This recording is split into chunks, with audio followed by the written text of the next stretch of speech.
Eddie Van Halen here. I'm telling you, keep playing, man. Gotta keep playing. It's the only thing there is. Music, man. Keep playing. All right? I'm gonna come looking for you if you don't.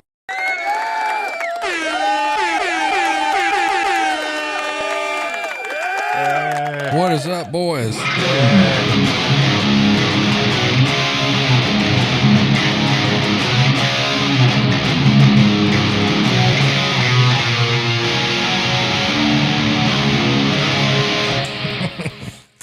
Has somebody got their mic on or something? Something's echoing. Oh, it must be me. What is that? What is that? Yeah, I was going to say, it is kind of blowing the headroom out there. Right? Yeah. Yeah, it was my mic on here. What is up, everybody? It is Tuesday, the Guitarsenal, 9:11 p.m. on February 11th, 2025. Time stamped and ready to go. What is up, gentlemen? We've got Jimmy the Biter. We've got Randy, the R5 Ripper, over there behind or beside Jimmy there. We got Symmetry Trev right here. And then we've got the Deshane John over in the corner there. Welcome in, boys. What is happening? Everybody doing good? Yep.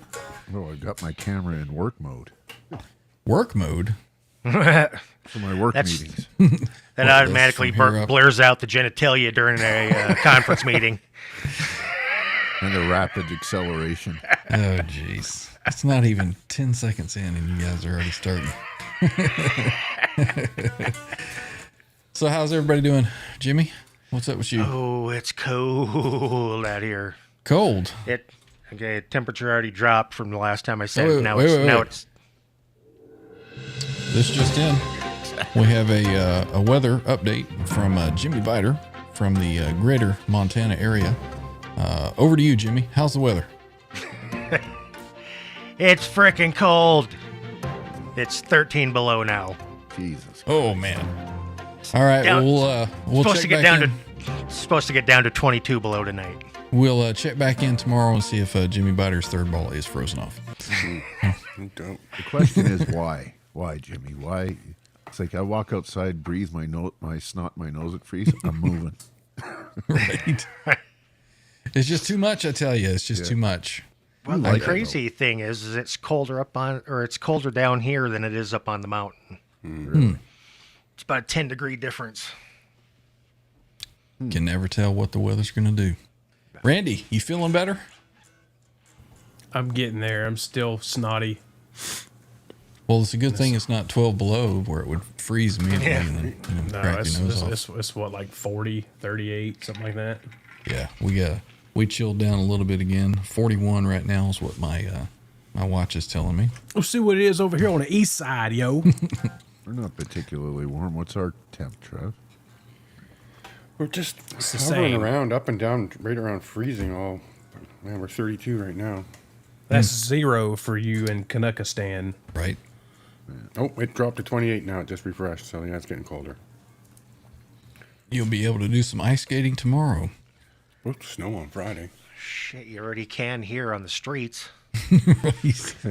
Just solid ice. It's glare. I mean, we got about 15 inches of snow, and then it kind of warmed up, and the sun came out and kind of melted it, and then, of course, you know how the city is. They're right on the plowing. So every street is just basically an ice skating rink full of 6-inch potholes. Wow. So I guess up there, everybody's got their snow tires and their chains and all that good stuff. Well, the smart ones do. Right? You actually still have some idiots that try to get around like we do down here? What, on baloney skins? Slide around. Summer slick. May pops. Right. Yep. Yeah? Oh, yeah. Don't forget, there's tons of out-of-staters here that have moved here, still driving their down south tires. Right. Yeah. Wow. Well, let's see. Who did we leave off at? Trev, how you been, man? Doing well. Oh, working my ass off, fixing those stupid espresso machines. Mm-hmm. Well, okay. Better than not being out fixing them, I guess. Somebody's got to do it. Make the day better.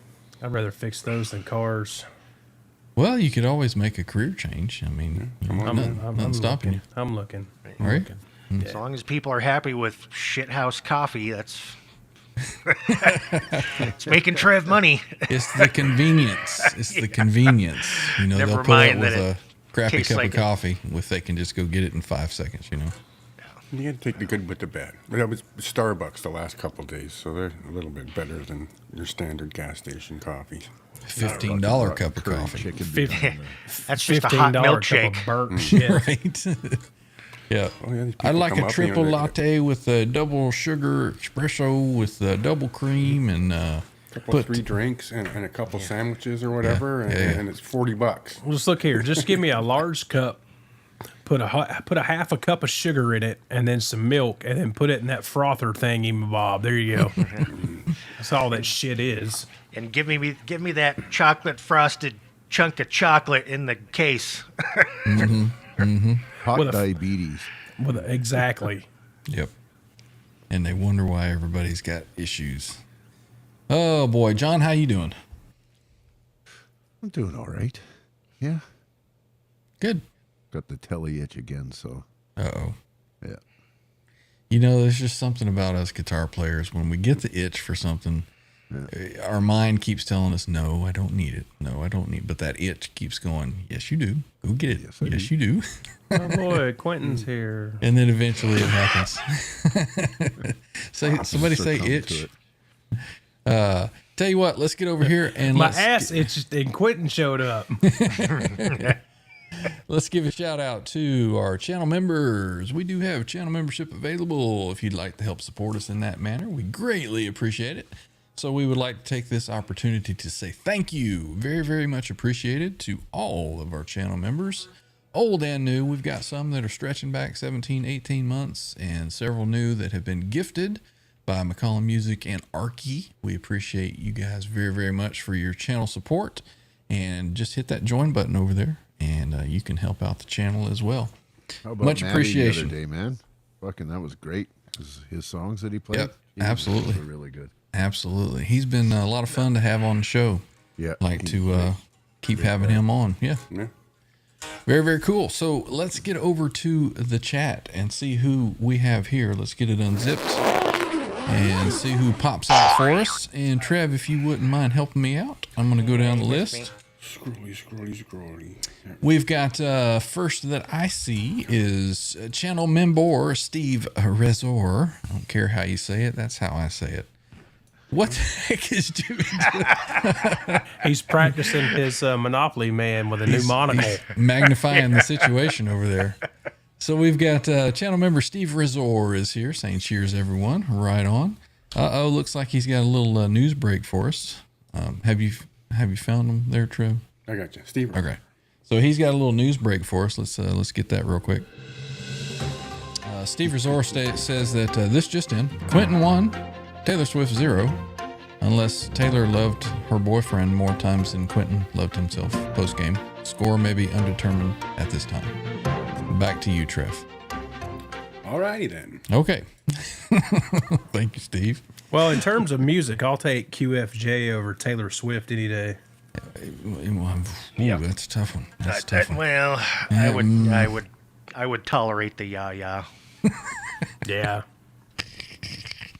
Which one? She's got All one, right. apparently. Exactly. They're pretty much body-wise built the same, too. All right, continuing on, we've got channel member Cucumber. CMBR is here saying Tuesday already. Yes, sir, it is. Let's see. Hey, alive and well. We've got channel member Nelson Rodriguez is here. Says, are they making left-handed sharks? That would be cool. I don't know. I don't believe so. Never seen one. I haven't either. I've never seen a left-handed shark in the water either. Of course, how would you tell? Left finned, I guess.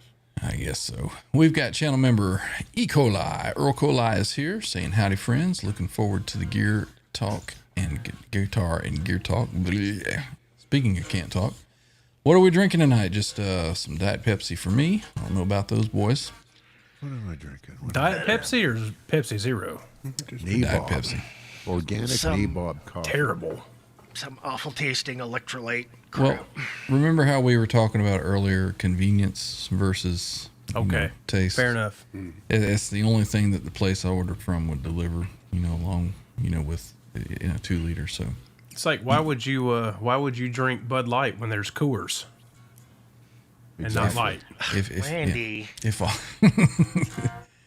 what was that commercial? They're now calling the case of Coors the Mondays or something.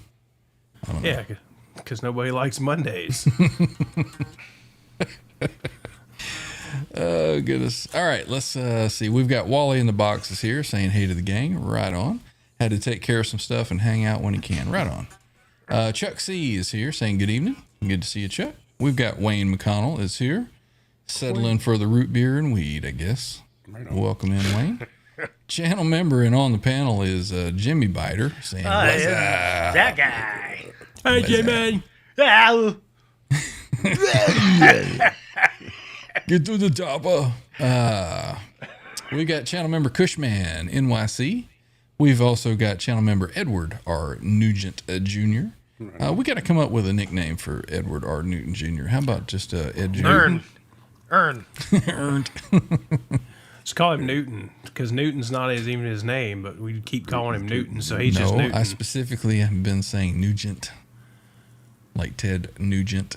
We'll just call him the Nuge. Nuge. All right. So channel member the Nuge is here. Let's see. We said hey to Steve Razor. We've got Yostinator is here. Good to see you, Yost. We've also got channel member.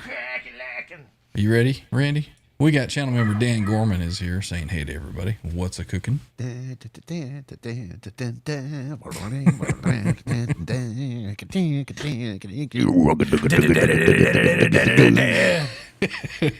What the heck has this show come to? Jeez. I know you don't really know me. Let's see. We've also got channel member and channel friend 40 Grit is in the chat. What's up, what Mike? up, guys? Good to see you, Mike. What's up, brother? Mike, I have tried to get that hat over to Randy several times, and he keeps telling me, oh, I'm sick, dude. I don't want to do nothing. So eventually, he will get the hat. One of these days. Going to cut you into little pieces. Put the lotion in the basket. Just put the fucking lotion in the basket. Oh, man. Let's see. We said hey to Dan Gorman, Yostinator. Did we get channel member Cushman, NYC? We're going to get him again if we did. If Trev can find him. All right, there you go. $380. There we go. Oh, yeah. Let's see. We've scrolling on down, and my thing just jumped, and now I'm all screwed. We're all day, all night with, is it Tuesday already? What the? All day, all night. Tuesdays with some Crystal hot sauce. All right, let me get back to my place here. Let's see. Okay, all day, all night. Channel member is here. 40 Grit Cheers, man, was the last thing I see. Okay, then we have channel member Blue Mox. Shit, Lee. You with me, Mox. Trev? Still scrolling. Sugar Still scrolling. There he is. Cheers, everybody. Well, that's not the one that I saw, but What's that'll up, work. Blue? Hey, All right, then now, Sugar Tush. We've got channel member Greasy, a monkey, guitars. Shit. Oops, you missed me. No. Thank you, Trip. Thank you. And we do have Symmetry, channel member, and on the panel is in the chat and here. Good to see you, Trev. Good. Hey, look at there. We've got channel member Stephen Franklin is here saying, great night, everyone. Good to see you, Mr. Franklin. Right underneath there is channel member Hillary. Good to see you, Hillary. What up, girl? This show is just crashing and burning. Let's see. Scrolling on down, we've I got moved it. I love it. channel member. Practice, Randy. We got channel member Charles Green is here. Good to see you, Charles. Winter's 30s. The weed Made to 30s. jump on. Hi, I'm Hi. Oh my God. That's about the only thing you can understand is hi. And then you look at his name and you're like, how in the heck is that pronounced like that? So probably nobody in the chat knows what we're talking And then about. he plays, and then you're like, okay, whatever. Right. You're Yeah. good for you. You I can love call you. yourself whatever you want. Yep. Yeah. Let's see. Scrolling on down, we said hey to Yost. We said hey to All Dave All Night. We said hey to Cucumber 40 Grit. That's a big sound there. Big sound. Let's see. Scrolling on down, Christopher Live Sova is here. Good to see you. What's up, brother? What's up? Let's see. CLS. We've also got EC is here. Good to see you, EC. And channel member and somehow a mod on the channel is Quentin, Guitar Talk Universe. Easy now, Genocide. Jesus. Hey, look at here. We've got channel member and our favorite firefighter, Andy Carson, is here. Good to see you, sir. That's ball shrinking cold. It is. What'd you say? Minus 12 up there, Jimmy? Minus 13 now. Oh. We've got Joe Alba. He says, when the ice clings into your beard with screaming agony. Oh, yeah. Let's see. Get one all the time. Got a comment question here from Earl Coli. Let me grab this real quick. It says, hey, Ryan, when was the last time you changed the muffler bearings on that hot rod of yours? It's brand new, so you don't need changing for a bit. Sounds like your Trans Trim Screamer. Cool car. Ready for another road trip. Right on. We'll try to get some more of those road trips in. Daniel Berry Sports Highlights is here. Good to see you hanging out with us. Daniel Sutton. We've got scrolling. Martian Murray is here. 50 sounds nice now. Shit. Temperatures. Wax on, whack off. We got channel member Matt McCollum Music is here. Brother Matt. What's up, Matty? Good to see you, Matt. The river. Let's see. We've also got channel member Jeff K. Right on. Good to see you hanging out with us. Oh, shit. I think you missed this one. Nope, that was my next one. We got channel member underneath. Joe McGraw. Matt My chat Joe, order what do must you be call in him? different order than yours. Mean let's see.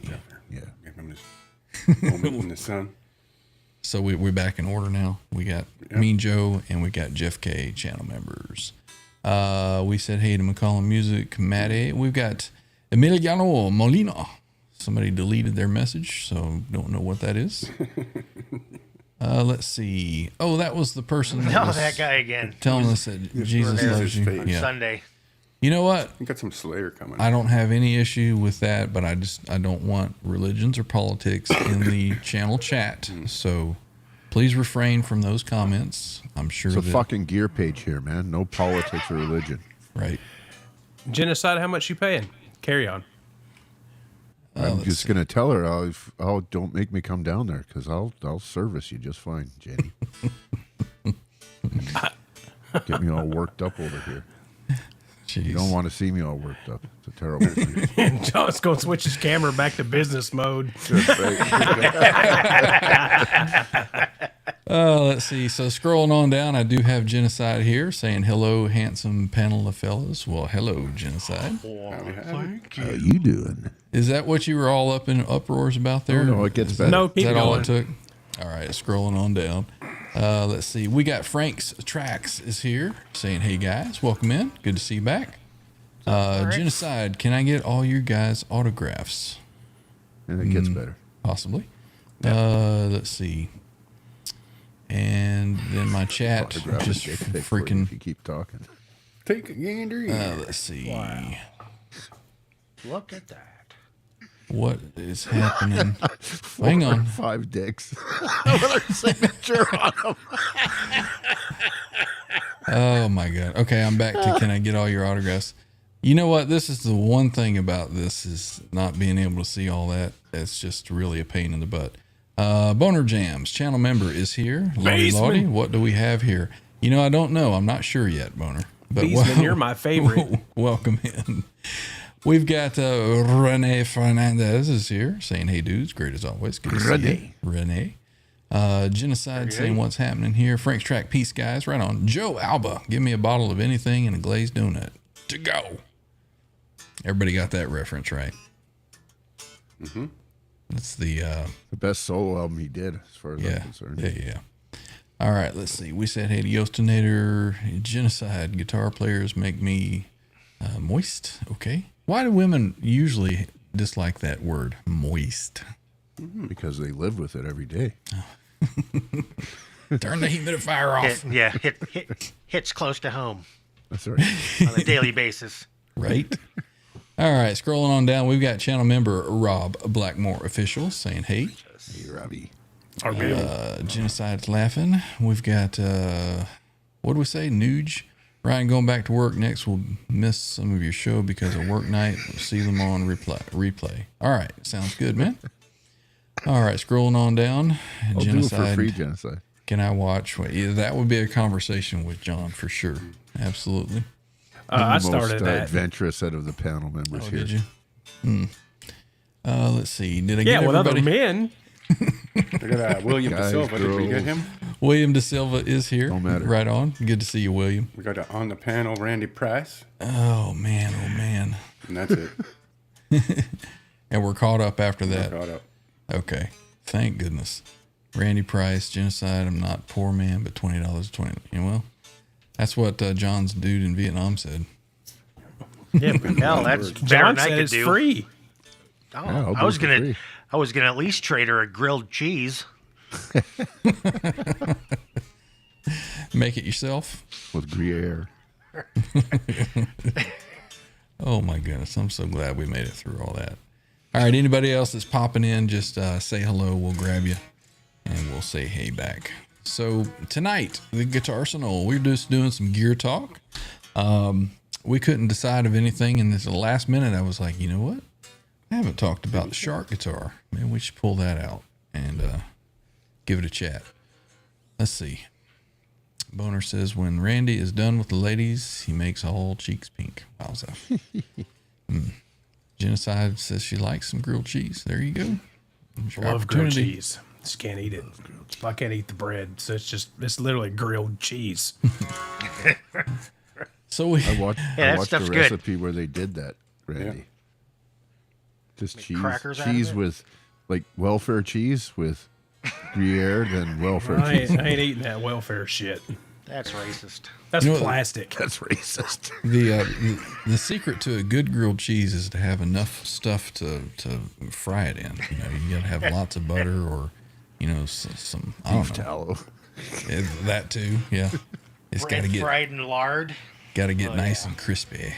Yes, definitely. So, gentlemen, we've got 51,000 watching here tonight. I don't know why. 'Cause they know we're not going to play, so they're safe. Yeah, there you go. So more people filing in. So, shall we get started? I guess so. Let's go ahead and get started, gentlemen. Let's see. So, I'm going to scroll over here before we do anything. Well, actually, first, what we'll do is we'll take a look at the Shark guitar. So let me swap over to camera 2 and we'll take a look. So it has sort of the, I don't know. Ibanez Destroyer is what he'd played, right? Yep. Yeah. See, And it had sort of a hockey stick headstock on it, but it was much kind of thinner and longer, very similar to what was on the Kramer. Wouldn't you agree, Randy? yeah, I mean they kind of based the Kramer headstock on that. And then the Gibson Explorer shared that for a while, right? The Explorer is more narrow on the pointed end than the Right. Destroyer is. But So- yeah, they're similar. Apparently now, since EVH Fender has no rights to that headstock, they have a very similar-ish, shorter, kind of fatter, hockey stick style headstock. Not to me. You'll also notice that it's got 3 chrome tuners here, and then 3 gold tuners, a la what Eddie's had on it. And it's got a bell-shaped truss rod cover with the EVH logo on there. You will also notice a brass nut, a darker style fretboard, and we'll talk about all the specs of that in a bit. And we've got 2 humbuckers, a selector switch up here on the lower horn, and you've got middle neck and bridge. This has got what they call a harmonica bridge on it and a stop tail piece. You've got 1 volume, which is a low friction, and then you've got a tone, which is high friction, much harder to turn. And it is in the shape of the Shark guitar, obviously, where Edward cut out all of the little drill holes here and then took the chunk of wood out. And then you put the, what do they call these things? Turnbuckle. Turnbuckles. There you go. And these are just kind of for show. They're not doing anything, just kind of hanging there. Add to the rattling noise. Yeah, exactly. Exactly. So very, very close to the same shape. You've got the routed out area here that never got a pick guard over the top of it. And just the switch. I think this was an output jack, right? And you just kind of screwed it on there to hold the switch into it. So the body is kind of a matte finish, but we'll look at the specs here in a bit. The back of it is painted along with the back of the neck. It is a set neck, so glued in just like a SG or Les Paul would be. Mm-hmm. And there's the full back of the guitar. Access to the control cavity and the back of the headstock there. All right. So let's pull up the speculage and we'll take a look at that. Let's see. Let me add this here. There we go. And what we're going to do is kind of spotlight this so everybody can see it. All right, so quarter sawn maple set neck is the first spec that they talk about. Quarter sawn, in case anybody doesn't know, the grain runs the length of the maple neck, as well as being visually appealing, creates a stronger piece of wood that is less susceptible to shrinking, warping, or splitting. The set neck design joins the neck to the body of the guitar with a tightly fitted mortise and tenon joint secured with a strong adhesive, which results in more sustain, warm tone, and easy access to upper frets. Yeah. Sorry. Okay. What is going on in the chat? Oh, nothing. I was just like, yeah, tone glue. Yeah, that's exactly what I was laughing at too. Quentin says, look at that action. Yeah, super low, right? All right, let's get back over. And the Ash Shark body. The dramatic angular offset body of this axe had a chunk sawed out of the body, leaving jagged edges in the ash wood that resemble teeth. Aside from its unconventional style, the Shark's ash body wood delivers a musical and well-balanced tone, all while having that snappy bite. See, I personally didn't even know that this was made of ash. I never really looked up the specs. I just bought one. Now, this is something that I can attest to. 24.75 inch scale length. Says the Shark's shorter 24.75 scale length generates less string tension for a looser feel. It does. The strings feel not sloppy or slappy or whatever, but they definitely have way less tension on them, and bending and so forth is easier. They feel more slack. Unique EVH Wolfgang Shark humbucking pickups, custom designed Alnico 2 EVH Wolfgang Shark humbucking pickups sear your lead playing with well-balanced high gain cadence and produce deep rhythm tones while maintaining incredible sustain. I think the only difference in these specially designed pickups is the length of the lead, because it has to go all the way to the selector switch. I think that's the only difference. Unique cosmetic and appointments, several eye-catching features, parchment bobbins, metal braid wire on the bridge pickup, black bobbins with metal braid wire on the neck pickup, black numbered speed knobs. It's very similar to what you would find on a Les Paul. I added that. That's not in here.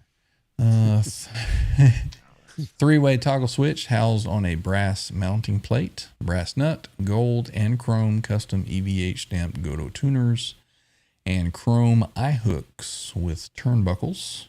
Also unique to the Shark guitar is the EVH chrome-plated solid brass harmonica bridge, which yields massive sustain and highly articulate note attack. So there we have it. Switch positions, and here's all the specs that we can look at in just a minute. What is going on in the chat? Anybody got any comments or anything? That is 100% how he did it, Dave. Where are you seeing?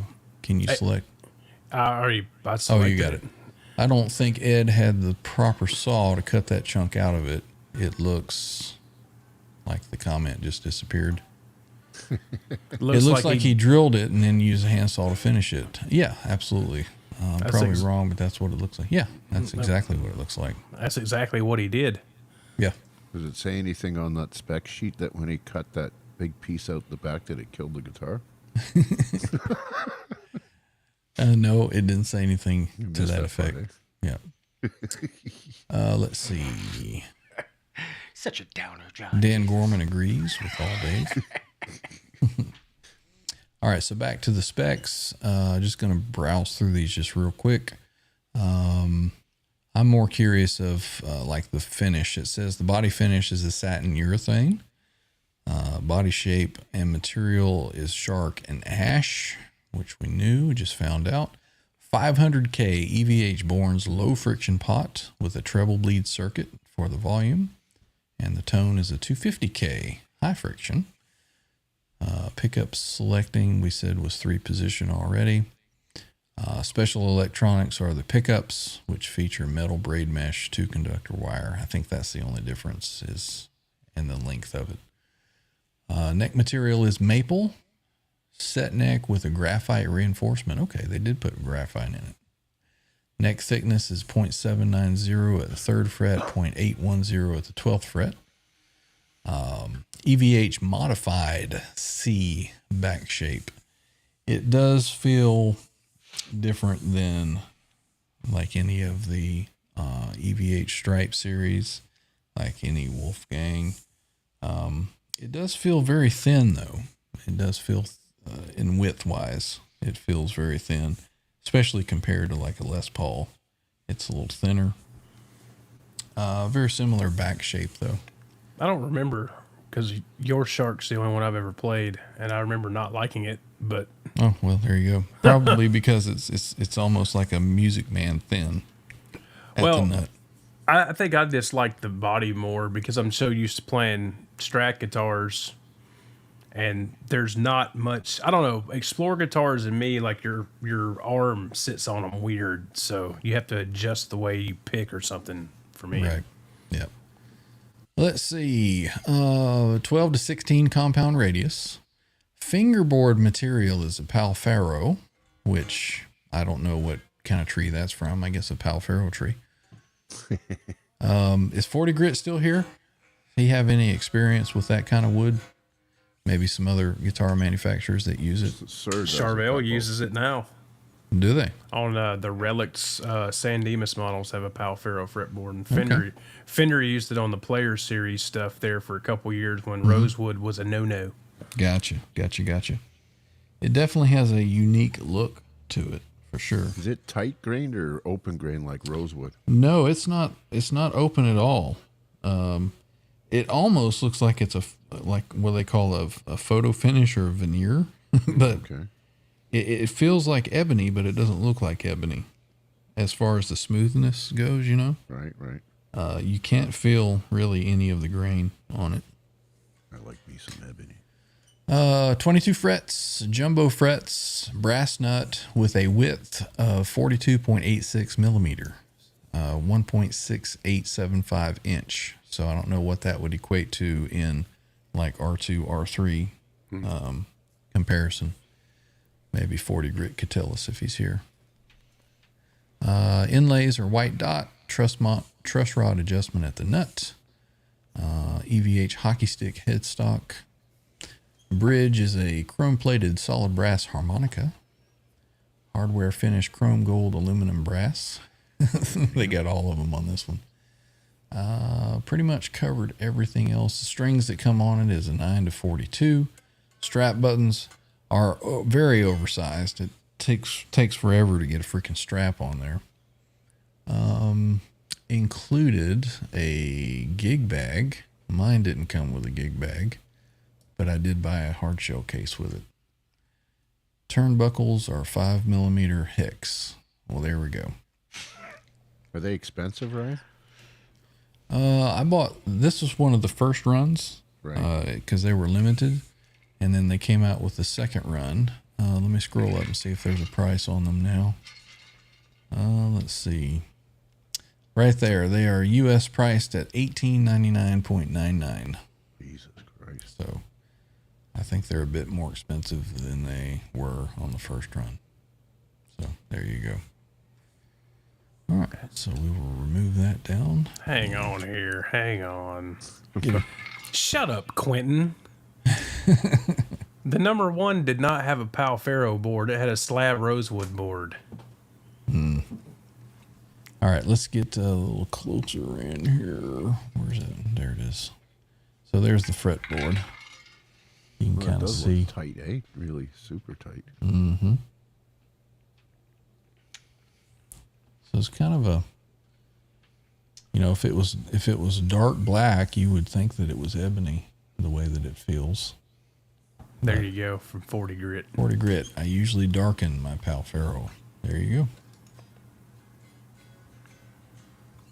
All right, what else is going on in the chat? Let's see.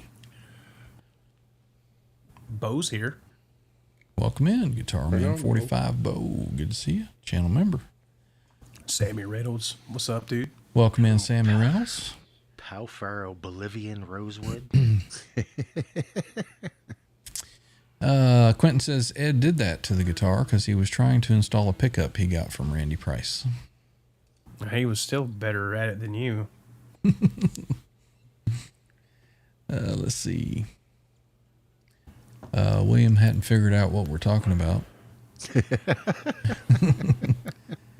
Let's see. Sammy says my Fender Strat has Palfero. Yep. Right on. When the whole rosewood thing went down, Fender was alternating between Indian Laurel and Palfero, which leads me to where Sammy Reynolds says the SRV Signature Strat has a Palfero board. That is correct, but Stevie's were slab rosewood boards. The first few years of the SRV Strat was rosewood. They changed it to Palfero to knock the cost down. There you go. Shut up, Quentin. And I would believe anything that Randy says over anything that Quentin says. So there you go. Monty's dark looking wax. Yeah, I've got a tin of that. That stuff's great. Sova says, we had a girl named Ebony in my 9th grade class. Never did get to feel her. All Dave All Night says, does anyone here remember the discussion with Neanderthal about Fender drying their wood properly? I think it was the roadwood fretboards that weren't dried properly. I do not remember this discussion. I guess it depends on where this discussion took place. Was it in the bathroom of Zane's guitar shop? I don't know. They apparently stunk badly. I've heard that. I've heard a lot of people open up like their case and like, oh. Gotta wash that thing. I think it was their ebony boards because I know somebody that bought a, I think it was a Richie Blackmore Strat, and said that thing smelled horrible for like a year, and then it just went away. Jay from Under the Bus. He got that one who it of was? those Satriani guitars. He opened the case and he just about threw up. He sent it back. Well, that was an Ibanez. So Was it? Yeah. let's see. Sova has a question. Did Eddie ever play that guitar live? Yes. I think he played it, took it apart, tore it up, and then he had to borrow his buddies to take it out and play it. What was his buddy's name? I can't never remember. Chris Holmes. Chris Holmes. There you go. Borrowed his guitar. He was in a little unknown band called Wasp. There you go. Captain Vodka. Let's see. Question from William De Silva to 40 Grit. What did you use to darken it? Monty's. Let's see. All Dave says, I have a G&L that has a Brazilian cherry fretboard very similar to Palfero. Nice. Bald? That's not a Charvel, Dave. 40 Grit says, I like Monty's dark relicking wax. I get it from FU Tone. There you go. Bo says, does this mean I have to get another? Yes. Yes, always. Always. And if you happen to want one of these, I may be willing to sell it to you. So let me know. Let's see. Scrolling on down. 40 Grit says, we did a lot of Palfero at Sewer. So I guess it's a quality piece. John Sear's going to use it. It's not a bad wood. That It's guy's just got some ideas about yeah. saving the environment and that kind of thing. Yeah. The Nuge says, "Shut up, Quentin. Just because Randy sent you picks ups and you didn't know how to install them was not Randy's fault. It's yours." There you go. Yeah, knobs too. And I sent him like 4 different packs of knobs because I felt bad. Rene Fernandez says, "I love YGM Strats, Mexican version, and American sounds greats." That would be an Ingve Strat, if I'm not mistaken. Malmsteen. JM. YJM. Ingestein Malmatine. Ingy Stinky. Let's see. 40 Grit says, "Rosewood shrinks and fattens up quick. Ebony shrinks and it takes forever to fatten back up." I was in the pool. It was cold. It was cold. All right. So we have caught up with the chat. If there's anybody that's jumped in and I've missed you, say something. I'll say hello. If not, Andy Carson says, QFJ isn't comfortable with knobs. He's beyond comfortable with knobs. 40 Grit is saying, "John, that you really got to check out the Oso. It could be your telly fix." What is the Oso? The Oso? Do you know? No. Haven't seen it. Is that the short scale one? Let's look it up together. Yeah, Is this a Sur Oso? Oso, short scale by Sur. Let's see. Yoko Oso. Guitar World's that was talking his about name it. at one point on the gear page, John Sears. Let's see. The new Sur Oso short scale at NAMM 2025. Oh, that's why I don't know. Guitar World. Okay, here we go. I can share this, I think. Let's see. Go here. We'll stop sharing that. And we'll go over here. We'll add this. Yes. Because as Ed got older, he got more hearing impaired, and ebony is brighter than maple. Is it really? Yes. Can't be by much, though, is it? It's got a little more upper high end frequencies, and Ed was pretty much deaf by that last tour. Right. What the heck happened here? You added them as a... Isn't that what you're supposed to do? I don't know. Okay, let me go here. Share screen. Leave that Share. technical stuff to you and Trev. Here, add. Add to scene. Yeah, it's still not doing it. Anyway, we'll do this. So, experience the all-new Oso short scale. Sur's new build aims for the best of both, combining a Gibson-like scale length with a T-style body. 24.625 scale length and the best of Sur specs. What in the Hand PRS guitar kind of scale length is that? has already won over Mateus Asado. So there's you a selection of different colors that were displayed at NAMM 2025. They've gone short scale with its latest electric guitar. Mateus Asado, Scott Henderson, and Pete Thorne recently announced as part of the Satch Vi band among its signature artists. A trio of woods available on alder body, roasted maple neck, and rosewood fingerboard provide its typical tonal heart, with some models being bestowed a fourth via a figured maple top. Interesting. I'm down with it. Maybe that... Oh, that you're not one looking would be- for like a traditional type Telecaster with the bridge That's plate? kind of... Yeah, that's just... This will be over and beyond that, Jimmy. This is my second purchase. Let's see what else is happening over here. Donald, So is that Zeroso. that's somewhere between a Les Paul and a one of these, yeah? A scale length, I guess. Well, Les Paul's 24 3/4, and that was 24.62. Strange. All Day All Night says Michael Kelly makes a decent telly. Anybody know why Ed prefer? Oh, that's what you were just talking about. Yeah, and then Quentin started blaming me for his shitty tone, and What yeah. was that? Not a sir. What? Who? Rene Fernandez says, "Hey Jimmy, Hello. is your JS signature made un Jean?" Japan. He typed it again The here. part, I'm going to say this. The parts are made in Japan, but it's not really a it's not a signature because I changed the neck. That's the what first makes thing Jimmy does with all his guitars. that's what makes the JS the JS is the neck. The body is a radius. So it's no longer either, is what you're saying. No, it's the biter signature. It's the biter special. What's a JS body with a wizard-esque kind of neck? Yeah. Yeah, it's OG wizard neck It's with the- shark fins. It's the Has to have- JBS now. Yeah. It's the Jimmy Biter special. Donald Young is here, everybody. Good to see you, Donald. Here's Donald. What's up? Thanks for popping in. Let's see. Blue said the red quilt top looked decent on those Osos. 40 Grits liking the new red Pete Thorne Sparkle. It looks pretty cool. Looks pretty cool.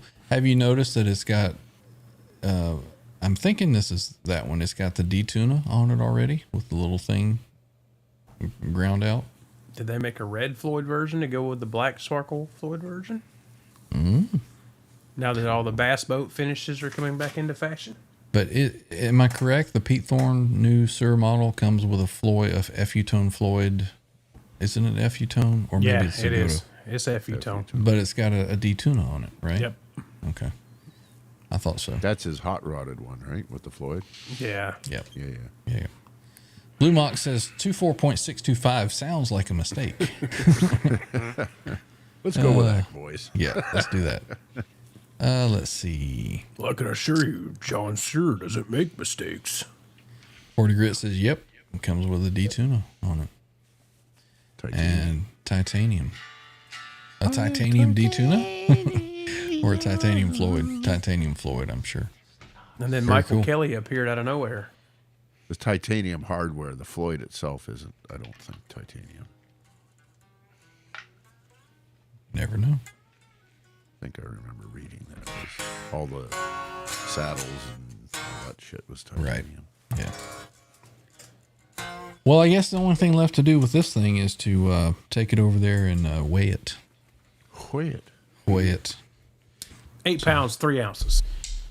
I think it's going to be lighter than that. Missing a big chunk of its wood there. I'm going to take the strap off of it here. Takes forever to get this off. 6.9. Saddles, yeah. That's right. I think I remember reading that. Oversized. Mike. 7, 9. 7 pounds, 9 ounces. Yeah, final answer. 7 pounds, 9 ounces. 7.12, 7.2. What else? What did everybody else guess? 69. 69 pounds? No, 6.9. I don't know. 5 by 7. It's got turnbuckles on it. Brass nut. Those are good for 3 pounds. All right, let me get over Say- there. Let's weigh it. What do you 7 say, Jimmy? pounds, 12 ounces. 6.12? 7. 7.12. Jimmy's like 7 pounds, 16 ounces. 7 pounds, 9 6'8"? ounces. Why? It's a thing. 7.62 by 51. 7.62 I'll go- by 54R. I'll go right at 7.5. 7.62 by 39. Oh, those are calibers. My bad. They're linking up, No, it's got to be more than zeroing the that. scale. Big ass guitar, isn't it? I'm saying 7.9. 8.2. I changed my mind. Scotty, we didn't ask you how long your index finger was, bud.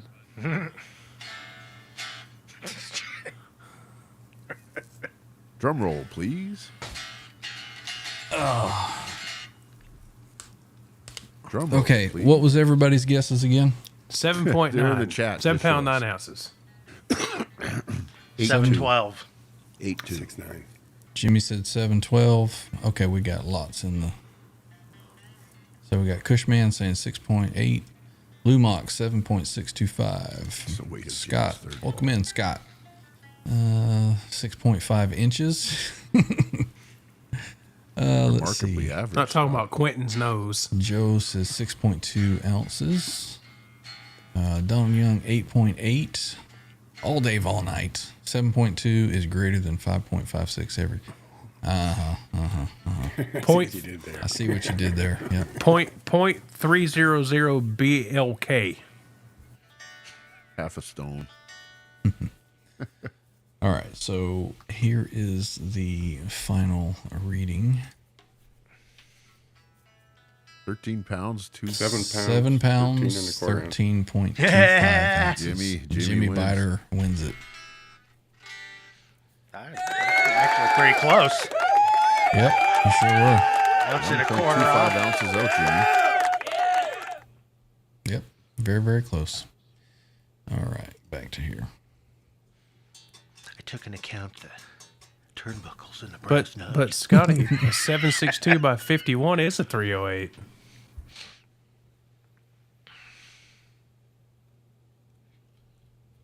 Turn that off before my battery dies.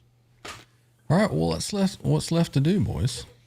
I don't know. Michael Kelly showed up though. Michael Kelly showed up? Who's Michael Kelly? Oh, I did something cool with the Roadcaster today. What'd you do, buddy? So I was on a conference call. I had my phone plugged in. I was just doing the phone call like this. Yeah. And then it's like, hey guys, want to hear a song? And they're like, what? It's like, no, I'll play a song. So I played them a song over the phone call. That's cool. With the phone connected to the Roadcaster? Yep. And did it sound okay to them? Yeah, they said it sounded great. Interesting. What'd you play, Jimmy? I did the Hypnotize Yourself. Cool. Right on. Let me get this off the screen. There we go. Oh, that's not a Michael Kelly. That's a PV. Yeah, I kept saying, who's for? Because I know he didn't have a Michael Kelly guitar. In his I don't hand. know. What the fuck guitar is that, Jimmy? It's This an guitar? Aria. This is an Aria an Pro Aura. II. I don't know. Jimmy got all kinds of weird shit, and I get retarded sometimes. So. Aria Pro II. I'm also blind. R100. It's got the. I mean, I showed it before. It's got the nice cutaway. Yeah. It's a PT100, a Pete Thorne model. P PE-R100 Gotcha. model. Scott Bigger says, top. is that an Aria Pro II? Yes. Carved top, carved back, Ariola Pro II. wood covers on the back, envelope beaut, inlays.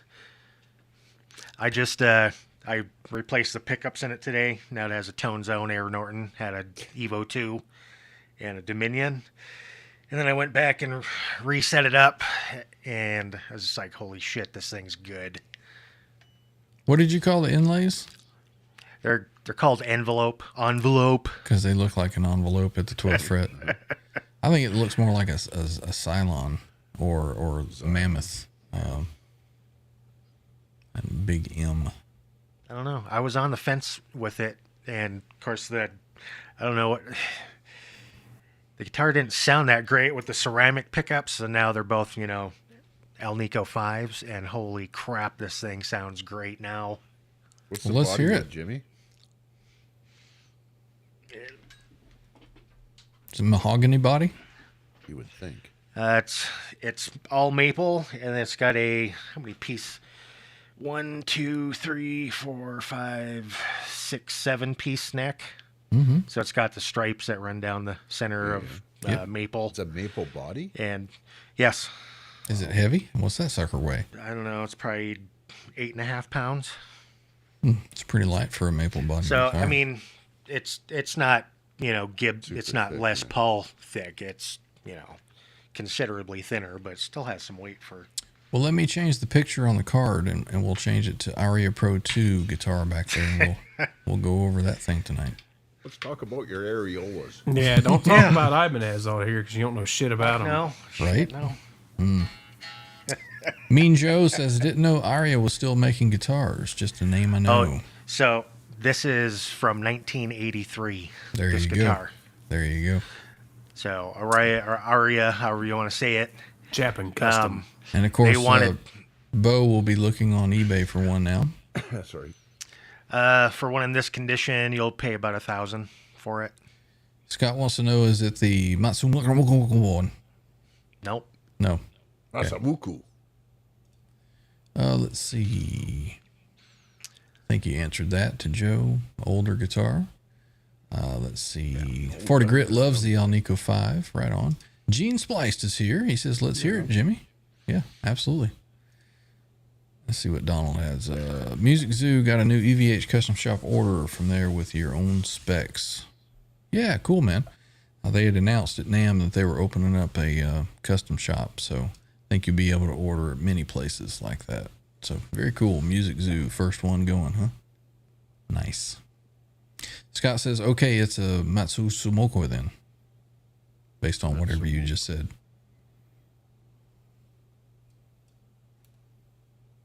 Jimmy's like, I don't care. I'm getting ready to play. Said they were made by Matsumoko between 76 and 85. I guess that's a factory. Yes, or what? Factory, not person. I don't know. Jimmy, we can't hear you. You muted. Maybe somebody can send 40 Grit a link, and he can come on and explain all this stuff that we don't know. Hey, you want to jump on? I can do that.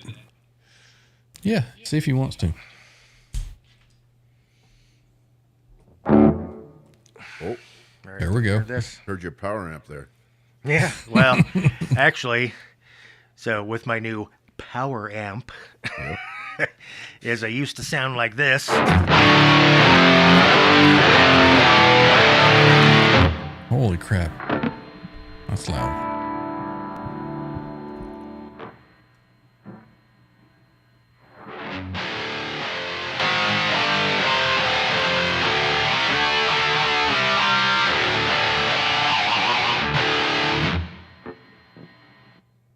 Got a comment on your song that I uploaded, and they were saying that they could really tell there was something cool going on.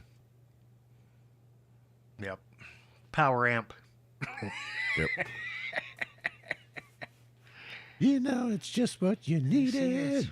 It's right there.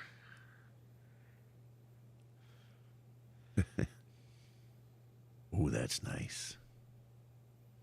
You're muted there, Ryan. Oh, I was just reading off the comments here.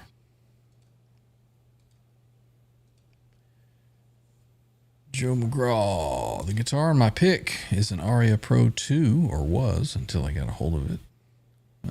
We can't see too much of it. What'd you do? Cut a big chunk out of it? Bo says, I found a 1970 Aria for $5.99 at Guitar Center. I think that Bo has a mission to have at least one guitar of everything that was ever made. Yeah. That's I a don't good think he deal. owns an Ibanez, though. An Ibanez? No. Do we know anybody that knows anything about Ibanez that can maybe give him some pointers? I don't know. These guys don't know shit. Scott says that they made some awesome V and Explorer copies in the mid-70s. Did they do like a 335 type of thing, too? Wouldn't surprise me. No, that was Ibanez. My dad had one of those, an Ibanez, and it looked like a 335. That thing was killer. What was that? The ART? Or the art. Might be Yeah. wrong. Maybe. They still make a version of that to I think this he day. still I think. has it, actually. Yeah, or that. Well, there's the artist line. Yeah. Scott says yes, they did. Genocide says smile, Jimmy. Just trying to get you all worked up, buddy. Mm-hmm. She wants you to think about what she asked earlier. Oh, watch out. The Jimmy's like a rhino in heat if you get him going. So just simmer down, go. They did do a 333 type of thing, says Scott. There's a super nice one on Reverb. Cool. What's the model of it? Do you know? I can't remember. I think my dad has or had one of those as well. Both of them. I know the Ibanez one for sure was killer. And I'm sure he had one of the aerial Aria Pro, whatever it is. Aria. Let's see. Let me do a little share screen here, and we'll do a window. No, we'll do a tab of that. We'll share it, and we will put. Let's see. Remove that. Add that, and we can go there. So you've got made in Japan ES335, like Ibanez. Here's a very rare Ibanez 335 vintage 1973 full hollow cherry. I like that. There we go. Trapeze tailpiece. Yeah, my Fancy. dad's was a burst one, but yeah. It's got a cool grain on that one. Yep. All right, so let's see. What else do we have? Oops. Get back over here. Like a burst. Ibanez Art Core Expressionist. Maybe that's what it was. Let's see. Let's do Ibanez Art Core. ES700, Scotty says. ES700. Yeah. Okay, we can do that. Showing no results for Ibanez ES700. It was the Ibanez artist. Something. It was an artist, I think.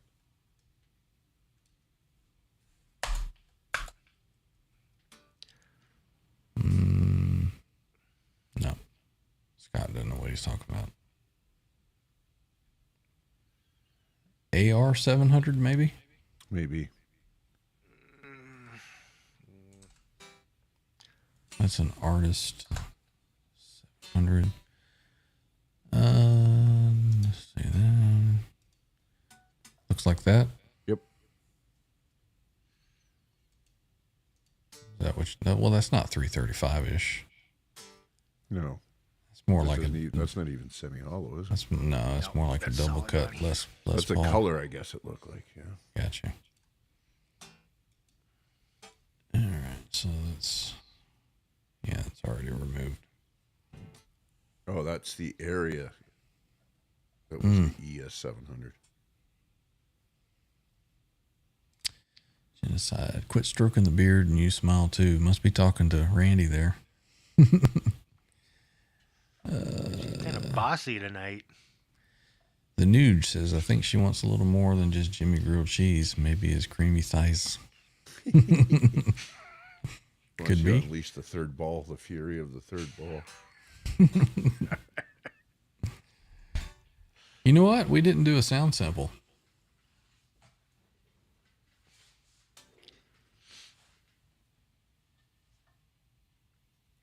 The Genocide found one. Yes, 1,400 bucks.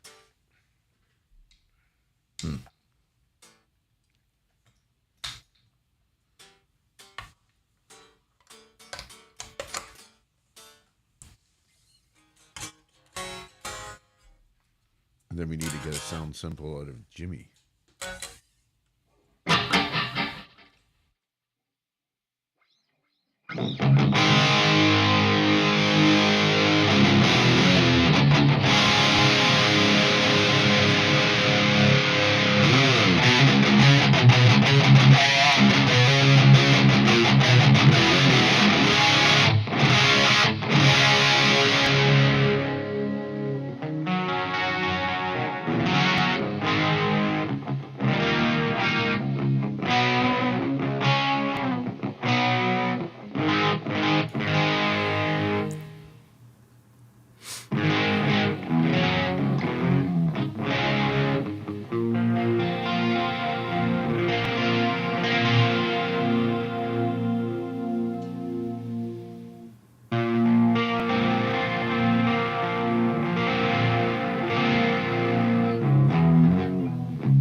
Yeah, it's out a little bit. Hang on. Look at who we got here. You ready to jump in, Mike? Chicken brother. Hey, what is up, Mike? Folded grit in the house. You're muted or we can't hear you. One of the two. Or He's both of muted. them. Am I There you muted go. now? No, you're There you good go. now. Yeah, I was sitting on the couch and Randy sent me a link and I was like, oh my God, I got to plug in my my internet because the room's on the other side of the house. So. Somebody wanted to hear this riff here.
The Atomic Punk. Very Sounds great as always over there. Thank you, sir. So there we have it, the completion of the information and coverage of Shark. the shock. Jimmy, your guitar sounds great. I think Jimmy's frozen. Oh, wait, he's moving. Jimmy, you there? Jim? Is a caller Earth to there? Jim. Earth to Jim. Come in, Jim. Hi. Hi, Mike. I'm not from this planet. Please excuse me while I pull my head out of my ass. You should see what happens when he takes that cap off. Jimmy Butter from Planet Ballsack. Your guitar sounds good, man. from Those Planet. sounds so live. Thanks. Oh, reasonable. You want to know what my power amp is? An You got to give EQ us pedal? a good sound sample solo, Jimmy, so we can hear it. No, it's not an EQ pedal. What is it? Oh, you want to... The sound sample or the power amp? Either your choice, dealer's choice. Yeah, your gear. Let me see that. Oh, a maximizer. Yep. So basically an EQ, sort of, Yeah. kind of, sort of, and it's loud and noisy.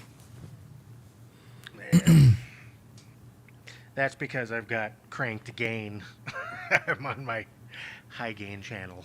And he's like me and has to with a sit boost. a foot away from it. I am just far away from it. That's just amp noise. What year is that guitar? It's an 83. No kidding. My God, what? Has somebody been drinking here tonight? That was me. Pretty sure Genocide's ovulating right now or something. What He's in the heat. hell? Yeah. Goodness. Jesus.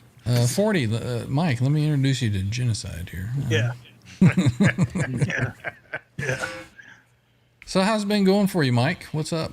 Working, man. I'm off today, so I told the better half that I was going to jump on and watch you guys, and I was thinking about getting on, but I mean, they're just not. You know, it's better to. I got something moving with that Les Paul. My buddy Just figured out, Randy, my buddy, just figured out the solo to the Blue Murder.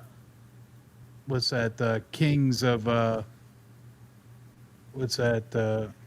What's that Blue Murder tune that John Sykes? I know which one you're talking about, but I can't think of the He name just of figured it. out that solo, and he goes, "Hey, if you do a show on your Les Paul, you want me to come over and do that solo?" And I was like, "Yes, I do. Yes, I do want you to come over and do it." So that's what I got cooking. I had somebody ask me today to do a show on the gem, the floral. Mm-hmm. I'll probably get around to it. Valley of the Kings. Valley of the Kings, yeah. Valley of the Kings. Yeah, if you guys don't know who Blue Murder is, go check out Blue Murder. John Sykes, rest in peace. Yeah. That's a killer solo. So that was a what year Les Paul was that you picked up? 89. 89. That's what I was thinking.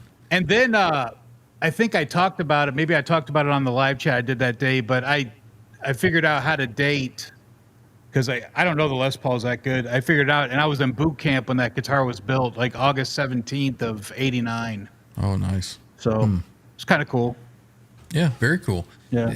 Have you done a show on that guitar yet? No, it's sitting. I just got done. The nut was low, so the bad thing about that nut is if you, because of the aging on the binding and on the nut, it all matches, and the nut needs to be replaced. And I can't because I don't want the color to get jacked up. So I went out and worked on the nut, and I filled. I think I filled 3. I filled the B, the G, and the D, and I got them all bouncing a little bit now. So I think I'm just going to leave it as it is because I don't want to replace that nut. You know, Yeah. it's going to look funky if you change that nut. You know, Keep it original looking. Yeah. So, are you able to divulge any information about it, or are you saving it for a show? Oh no! Hold on a second. I'll grab it. Hold All on. It's got the chainsaw case too. You guys know what that is? It's got yeah. the big old chainsaw case. So pretty cool. Yeah, the Adam Jones guitar that I bought had a similar chainsaw case like that. It's kind of cool. Hey, look at here. We've got Dahlia Mendez is here. I think you've got some competition, Dahlia. You may need to see. I don't think he was talking to you when he said that. What's that? It was Valley of the Kings. Let's see here. This is a so this is the one I got at Norm's. Perfect patina on it. It's an 89. I weighted it was That's what I was going to ask what the weight was. Shoot. 9 something. Oh, right in there with good weight. So it's got the everything's original. I put hybrids on it. On all my Les Pauls, I got hybrids because I like having the 9-gauge treble strings. But I mean, it's a player, man. I got action set to 4/64 on last fret, and the nuts adjusted good enough. I mean, is it perfect? No, but I just don't want to. I just have a problem changing that because it's not going to look right. It's just not going to look right. So. Yep. One thing about the Les Paul Customs, I always loved the binding around the headstock. I just thought it set it off, made it, just look that looks good. that extra special. Yeah. And I've got one that's similar. Mine's what was it, Randy? A 2001, I think. Yep. Yeah, 2001 that we picked up. So I'm gonna sell my quilt top and buy a custom. The day I bought this, I was still in California, and I hit Randy up. I go, "Hey man, look what I got!" And he goes, "Oh my god!" He goes, "Look what I'm looking at right now." Yep. And he was shopping Les Pauls.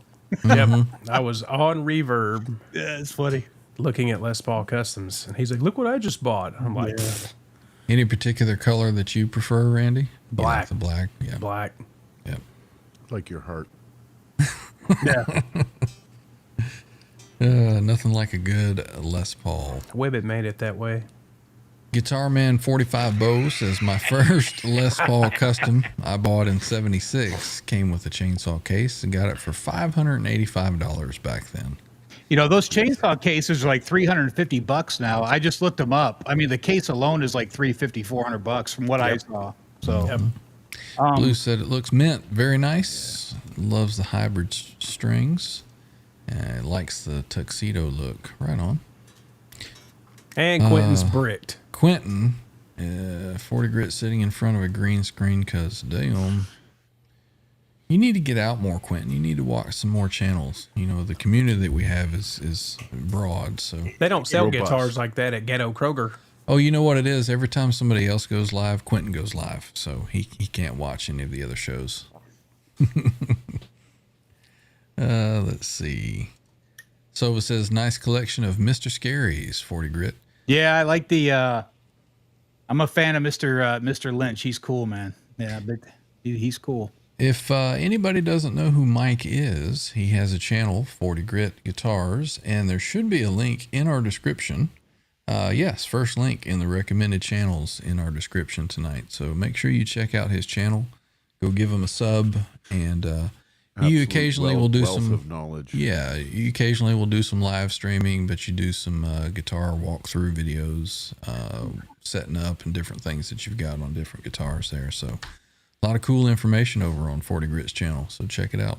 Yeah, thanks, man. Yeah, you know, super. Just like this. I was just thinking the other day how great our community is. I mean, like, you know, we all sit. You know, we all know each other, and we could all go at each other. I mean, like, I'm sitting here tonight going, I'd like to go on, but I'm not going to ask to go on. And then Randy sends me a link. You know, I mean, like, it was cool. You know, Yeah. so I appreciate it. Thanks for the plug, and yeah, check me out. I do some easy repair stuff, and you know, if you're not setting up your own guitars, you're spending too much money for that. So learn how to do it. And, you know, the guitar stuff can get super expensive. And if you learn how to do it yourself, you're better off doing it that way, because then it's set up to what you like instead of what some guy at a shop likes, because he's going to set it up the way he likes it ultimately. So it's always best to know how to work on your own guitar. So Now, where would you recommend that somebody would go to get like the level edge, you know, that you put on the fretboard to set your action or your relief and all that? Is there like a kit that you can find somewhere that has all that stuff in it? Or I have something here. I have a Starrett in here somewhere. When I was at Sir, we used a Starrett, and where is it? I just have a little Starrett rule, and we measured off last fret. We measured off last fret at 464. So I've gone over all that stuff before on my channel, but we use the Starrett rule, and you know, you can buy stuff off StuMac or whatever, but super important to know how to adjust your action and, you know, figure out what it is you're looking for. Your action is going to fluctuate. For me personally, it fluctuates depending on the radius. So there's you know, there's going to be, you know, little tweaks that you can make for yourself that you know, but I recommend you talking about one of these? what do you got? Let me see. Yes. So I used to use those until I started working at Sir, and then they had the little Starrett rule. I've got one around here somewhere. I was just checking a guitar today, so I think I set it down somewhere. But This? I got one in here. No. Yes, but very small, very tiny. Oh, the little ones? Yeah, I got Yeah, one of the those in the kit small little ones. I mean, like that's what we use in 64. So everything was in 64s at Sir. So Well, how do you adjust your action on the or the relief on the neck, your truss rod adjustment? too. Feeler gauge? oh no, I do that by sight. Yeah.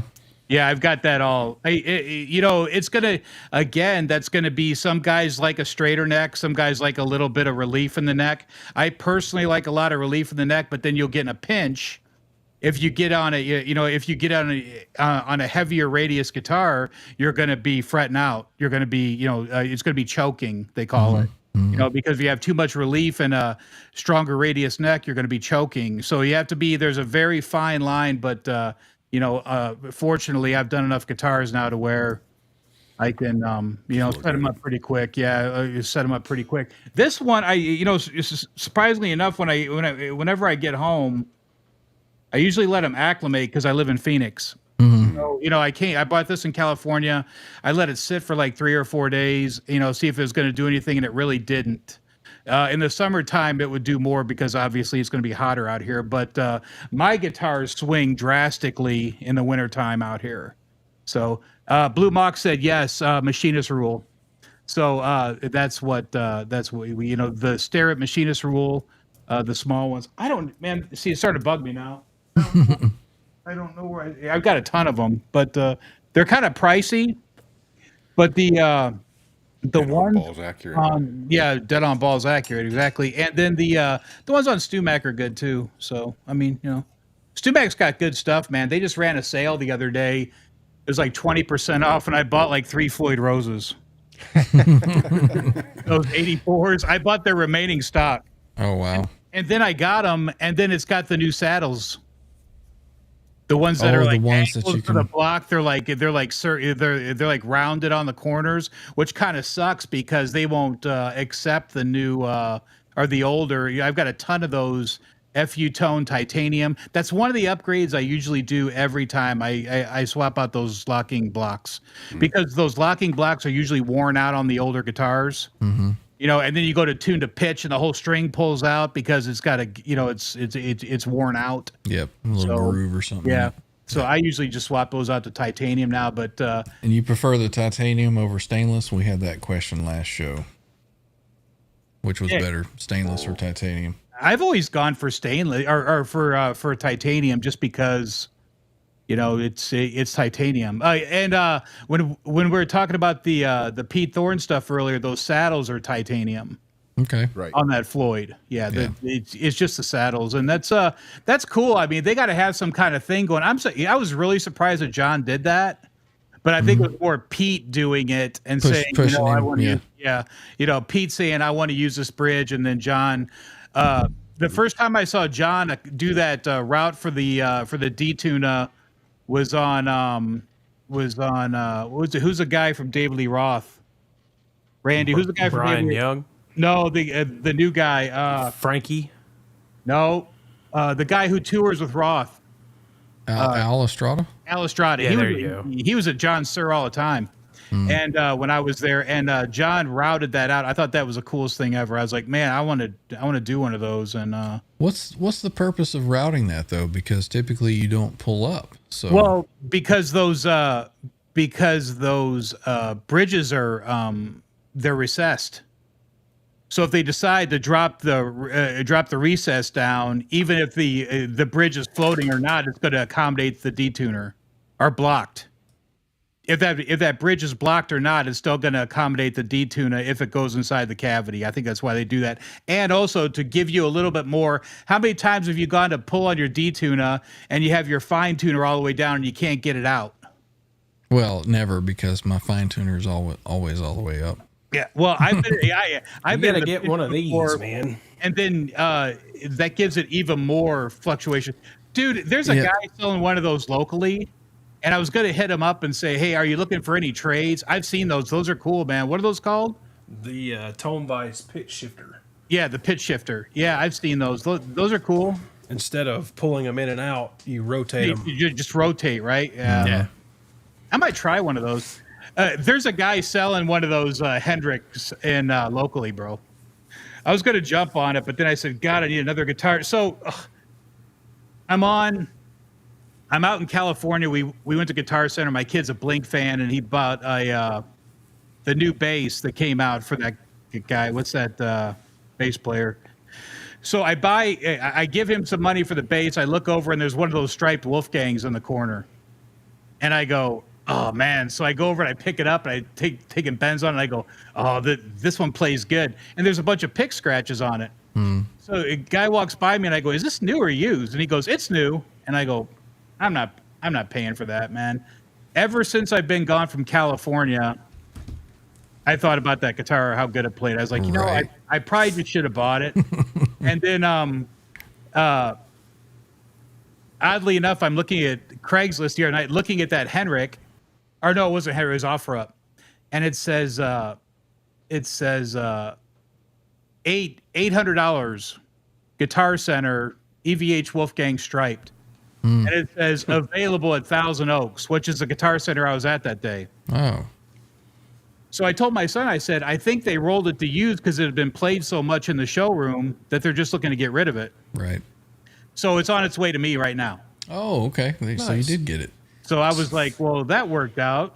So is it the red striped? Red and black, yeah. With the ebony board on it? Yeah. I had one of those gloss ones. Hey, have you seen the gloss ones? From the early? Yeah. The first Release? run they did with them. Yeah. So I had one of those, and speaking of ebony, the neck was shrunk because it's Phoenix, and it took forever for it to fatten back up. But I will not hog on frets out here, because if you go to move or something, your frets are going to be too short. I mean, like, there's some guys that say, if you have fret sprout, you should file them down. Really, you probably, if you're going to stay in that climate forever, maybe. But I usually just stick them in the guitar room. I'm at 50% right now in my guitar room. So if you let them sit for a while, it'll fatten back up. So it took that guitar months to fatten back up, but finally it did, and it was a good player. I sold it, and I regretted selling it, but I'd rather have the striped one or the painted one instead of the glossy. It looks cool. Okay, cool.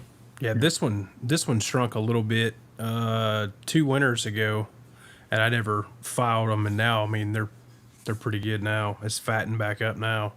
Yeah. But I've got another neck back there that they desperately need to be filed on because it ain't fattening back up. No? No, it's a neck Donnie Ward made me.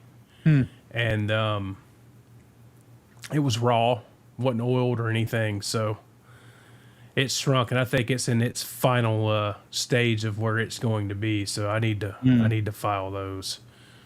So Is there sprout on the whole fret, or is it just on the tang? just the tangs all the way up the neck. Yeah, Both just take sides, one yeah. of those small little Stu Mac files. It'd take you 5 minutes, to just run over those. Yeah. You can clean it up quick. You talking about one that you set on the edge and just kind of run up and down? Yeah, those edge files are great because they're rounded on one end, so you don't have to be too careful. Mm-hmm. Those Stu Mac edge files are great. So you can clean that up quick, Randy. Yeah, I'll do that whenever I lower the nut on my black and yellow. I still need to do that. And I'm like, I was at the hardware store the other day. I'm like, what sandpaper grit did 40 say I needed? I almost texted you, but then I had other stuff to do, so I didn't even think about it. 40 Yeah. grit, of course. Not 40. Not 40 grit. You're gonna be hogging through it too quick. Yeah. 220 and 120 is always on hand on my bench. Okay. 120 for the nut. For the I use 120 on the for the nut shelf you're talking about. Yeah, Yeah. It's a little too high. So if you play any chords on like the first 4 frets, it's out of tune. I have to temper tune that guitar. Yeah. I may need to do that on that Shark, actually, have that nut adjusted. The brass nut, you can just file that down a little bit, right? I didn't know that guitar came with a brass nut. I didn't know that. Yeah. Sure That's does. cool. Have you not had your hands on one? I got just not my favorite Eddie guitar. Yeah. It just never was, It looks cool on the Women and Children first album, and that's as far as I went with that guitar.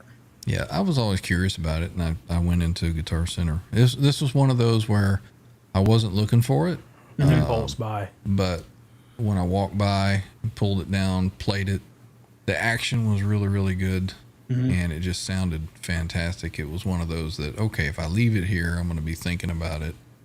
And I've had it for a couple of years now. Don't play it much, but it's a really good sounding guitar. Loud.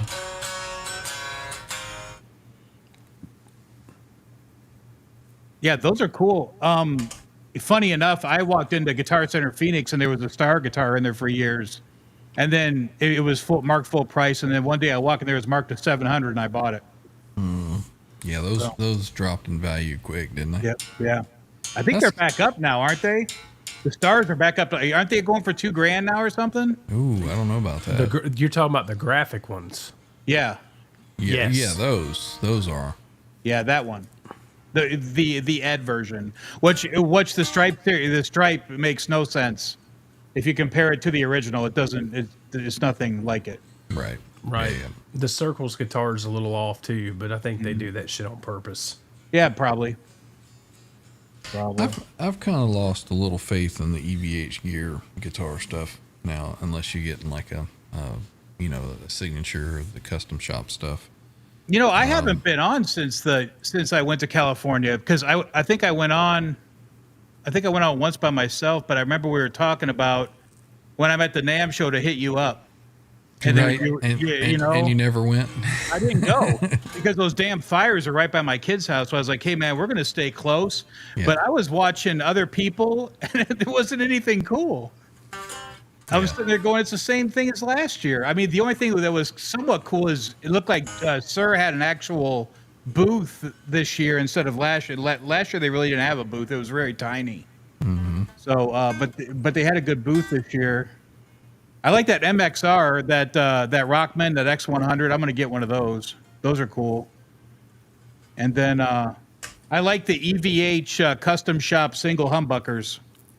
Yeah. I might Yeah. get one of those. I like the one that kind of gave the Music Man vibe, the amber one. Yeah. It's on Reverb for $5,800. Oh God. Now, why would somebody want a single pickup over a double humbucker? Just you the think? EVH Gee, look. I don't know. Do you Just think? the EVH look. Do you think that the? You're stupid. You're dumb. But do you think that the lack of that second pickup magnet helps string vibration and sustain a little bit? I don't know because look how low the EVH pickups are mounted in the body anyway. Right. On a, I don't know how they are on that Shark, but like on the Wolfgangs and stuff, they're mounted fairly low. And So it's a bit lower. Yeah. that started with the Music Man's, him having the pickups low. Right. So Maybe he could hear the difference in the vibration of the string, so he made him lower it until he couldn't hear that. well, it's funny. John and Jimmy and I have been talking about pickups, and John was talking about he's probably going to switch his tone zone to an air zone because it's just too hot. And we were like, well, how close to the strings is that tone zone? And it was like way too close. Yeah. So he started lowering it, and my and Jimmy's theory on that is kind of like 5 millimeters, which is, however many 64s that is, but 5 millimeters is kind of the sweet spot on a tone zone. And I was thumbing through that DiMarzio Remembering Ed article they put out a few years back, and there's a picture of them measuring the pickup height on the neck pickup on the Music Man, and it's 5 millimeters. Mm-hmm. So, And for reference sake, there is 5 millimeter right there I gotta get me on the bottom corner, where you get that Stu Mac. right there. I got this at Guitar Center. It was a Dunlop string action, but you can use it. It's got all kind of measurements on different angles, and Right. flip it over, and that.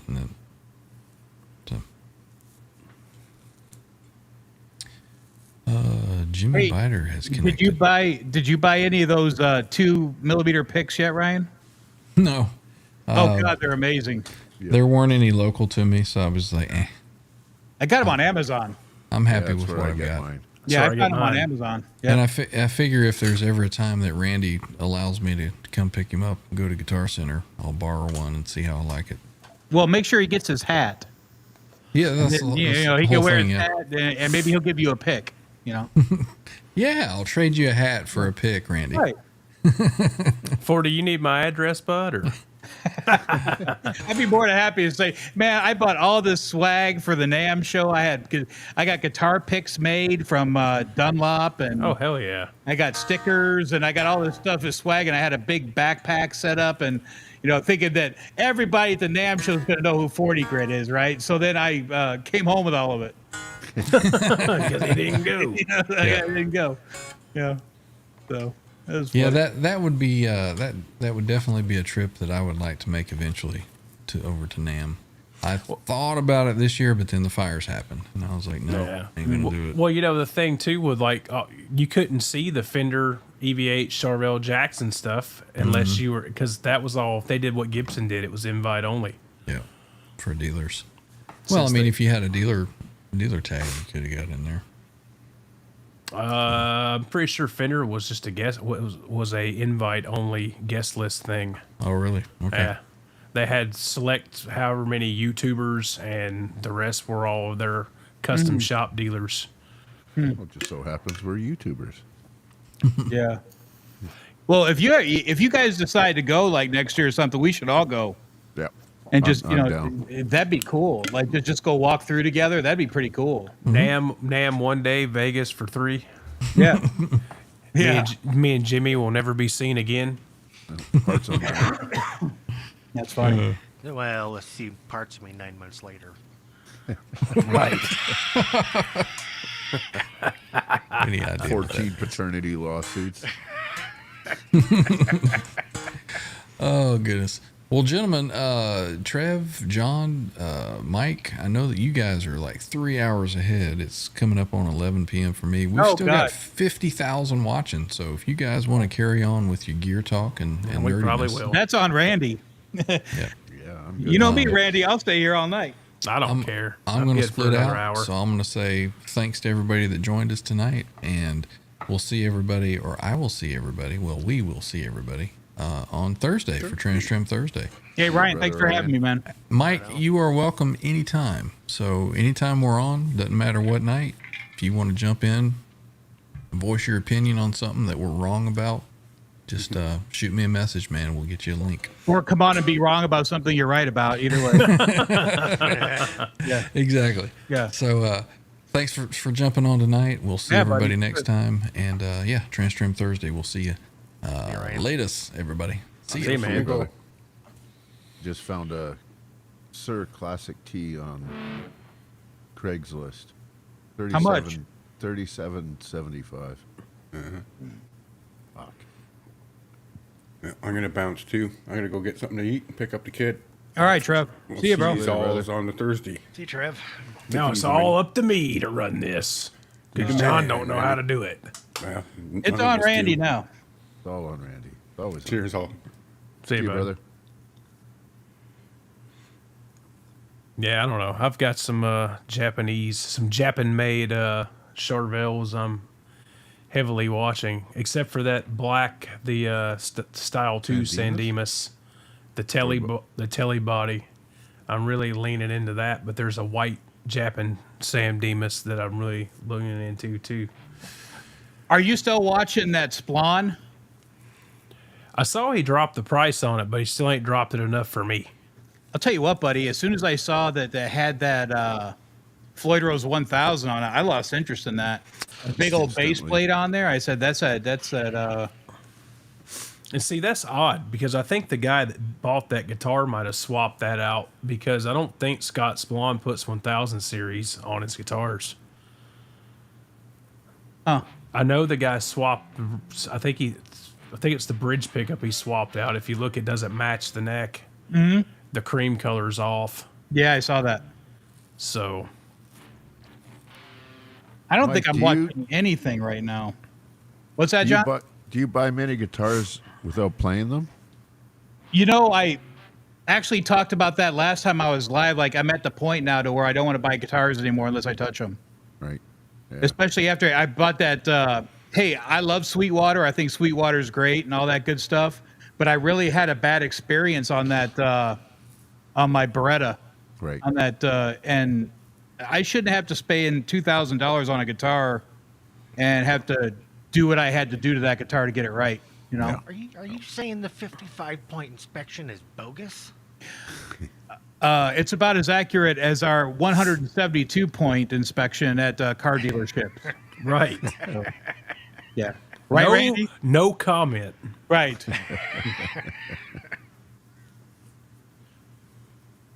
So yeah, I won't. I Oh walked my into god, Norm. this guitar is a steal. There's a black Japanese SoCal for $955. Is that one that you sent me? The one that you were watching, or is that a different one? I don't know. There's a few of them. There's a USA one that's black. But this dude listed this like a week ago, and he's already dropped the price $150. Somebody needs money. Right. Maybe. It would have already been bought if Ford would send me my money. Fucking bastards. How many people are on right now? How many people did we lose with everybody leaving? 48,000 still. Oh shoot, we only lost like a couple people. That's cool. That's because Ryan closed all 3 of his windows. Probably. Yeah, And Trev closed his. There you go. the guy So we've dropped actually picked up one. The guy dropped that price on that San Dimas Style 2 down another $100. He originally had that thing listed for like $2,000. Now it's down to $1,289. Those SoCals are good guitars. I sold one locally, and then somebody who watches my channel sent me pictures of it and said, "Hey, did you own this guitar?" And I said, "Yeah." And he said, "Well, I'm thinking about selling it. Do you want to buy it back?" And I was like, "No," because hey, I'll tell you something else about those USAs. The paint on them were so thick that they separate and they bubble. The whole back of that guitar was bubbled. It was coming off. You could see where it was, where it was getting ready to crack off. So you got to be careful with those early USA Charvels because there's a lot of paint on them. So, Kurt. Yeah, the only thing that worries me about that style too is I think it's an 08. So the thing that worries me about that is where did they drill the Floyd post? no, those are good. This is the one that's bad. These are the what are these, the early 2000s, wasn't it? And that bullseye guitar, that Charvel bullseye back there, that one's jacked up too. Well, the reason I say that is looking at pictures of it on here. The low E saddle is pretty far back, like it's hanging up on the ramp. Like the Low post, E? yeah, like it's the Floyd's drilled too far forward. Yeah, that could be. Luckily for me on this one, the low E still sits totally flush. I mean, it's right on the ramp, but it still goes flush. So I still have fluctuation there for the. I still have travel for a detuner if I wanted to. My 2010 black SoCal, it's a Japan guitar. Now that I've watched Yuji so much, it's Japan. I can't put a detune on it because the low E saddle's so far back. We'll just put that little flicker thing that you got. It still drops the saddle the same amount, Yeah. but you can use the fine tuner with the little flicker. So, Randy, there's a question in there from Jeff K.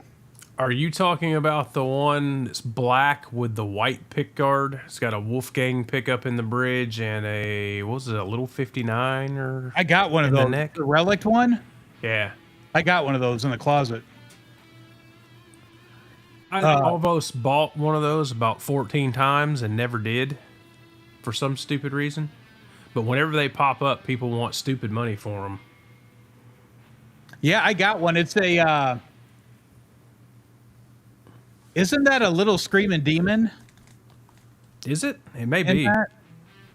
It came with an EVH pickup. I remember it was the EVH pickup, and I want to say it was a little screaming demon that's in that. Yeah, it's got a double aged white. Yeah. Not double cream, aged white. Pal Faro neck. Yeah, Pal Faro fretboard. Pal Faro fretboard, maple neck. Yes, I do have one. Any experience? Yes, it plays good, and I'm getting to the point now to where I feel bad having these guitars because they don't get played. Well, I can tell you what you can do with that chub tone. I feel bad. Yeah, don't worry, man. Somebody was who's that talking to?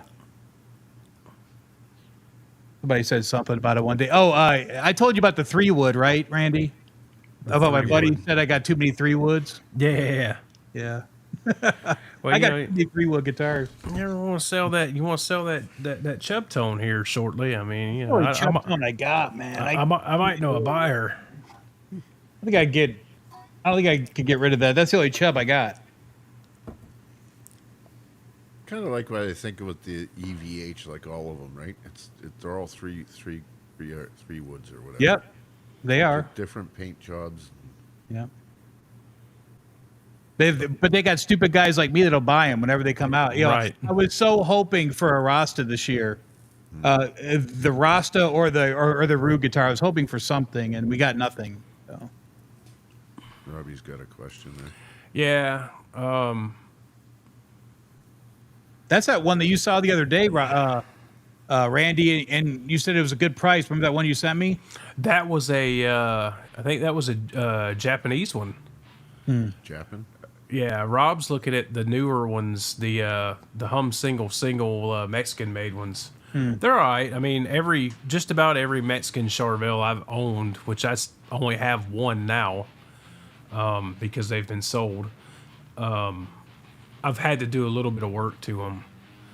Like my Henrik was almost flawless. It had the ninth fret was a little high on the high E and B.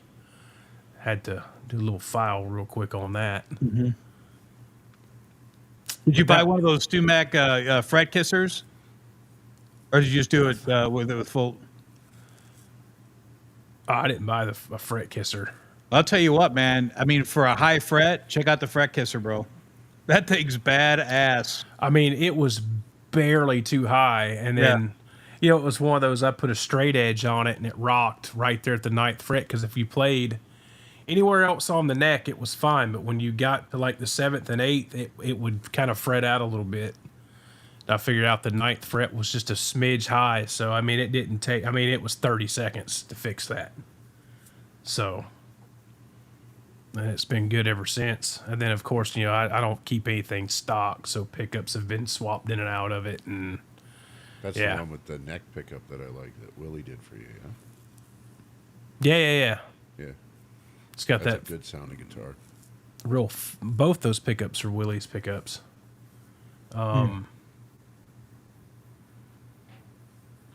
I've debated taking that pickup out and putting an Air Norton S in the neck just because I love the Air Norton S, but that pickup sounds too good in that guitar. Sounds great. So the Air Norton was Ed's, and then the other Norton was Satriani's, right? No, There's a- it was the Fred. The Fred. That's it. The Fred. Yeah. Peter Peter Stroker. Stroker. Did I accept your friendship? I don't add a whole lot of people that I don't know on my old Facebook page. Dude, I'm an asshole, dude. I got like 48,000 friend requests just sitting there pending.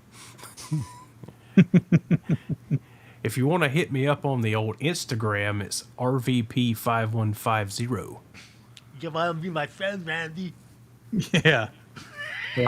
I get on Instagram way more than I get on Facebook. So usually if there's anything I post on Facebook, it's because I posted on Instagram first. Same, And it yeah. automatically transfers it. If I you just- get real close to us, we'll invite you into our inner circle where you'll be disgusted and amazed. Oh, yeah. Yostinator, this is the bomber. This is the early one. As soon as they went from custom shop to manufacturing, this is one of those. So the bridge is not in the right spot. You can see how close the bridge is to the bridges to the pickup. Not in the right spot. You can see how back the saddles are. I see you wasted no time sending that Instagram follow.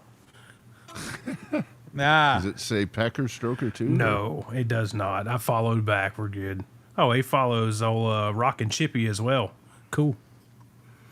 that guy's got some cool stuff. Rockin' Yeah. Chippy, he's got some cool stuff.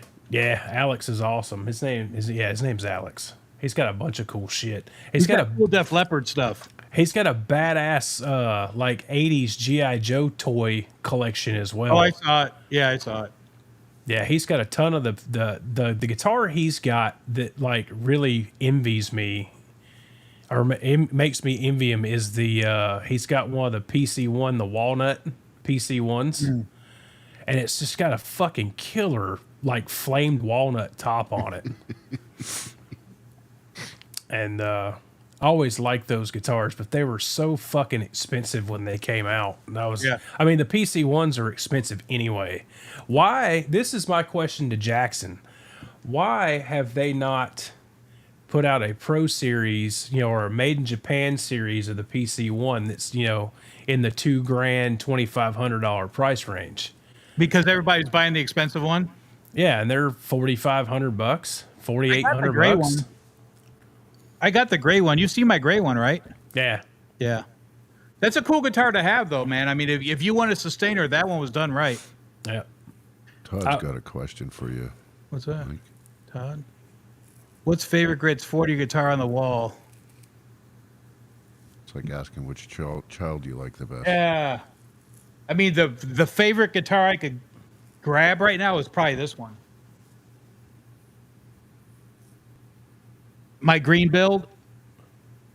So I did there's a video on this guitar. I built this one, and out of all these guitars, I'd keep this one.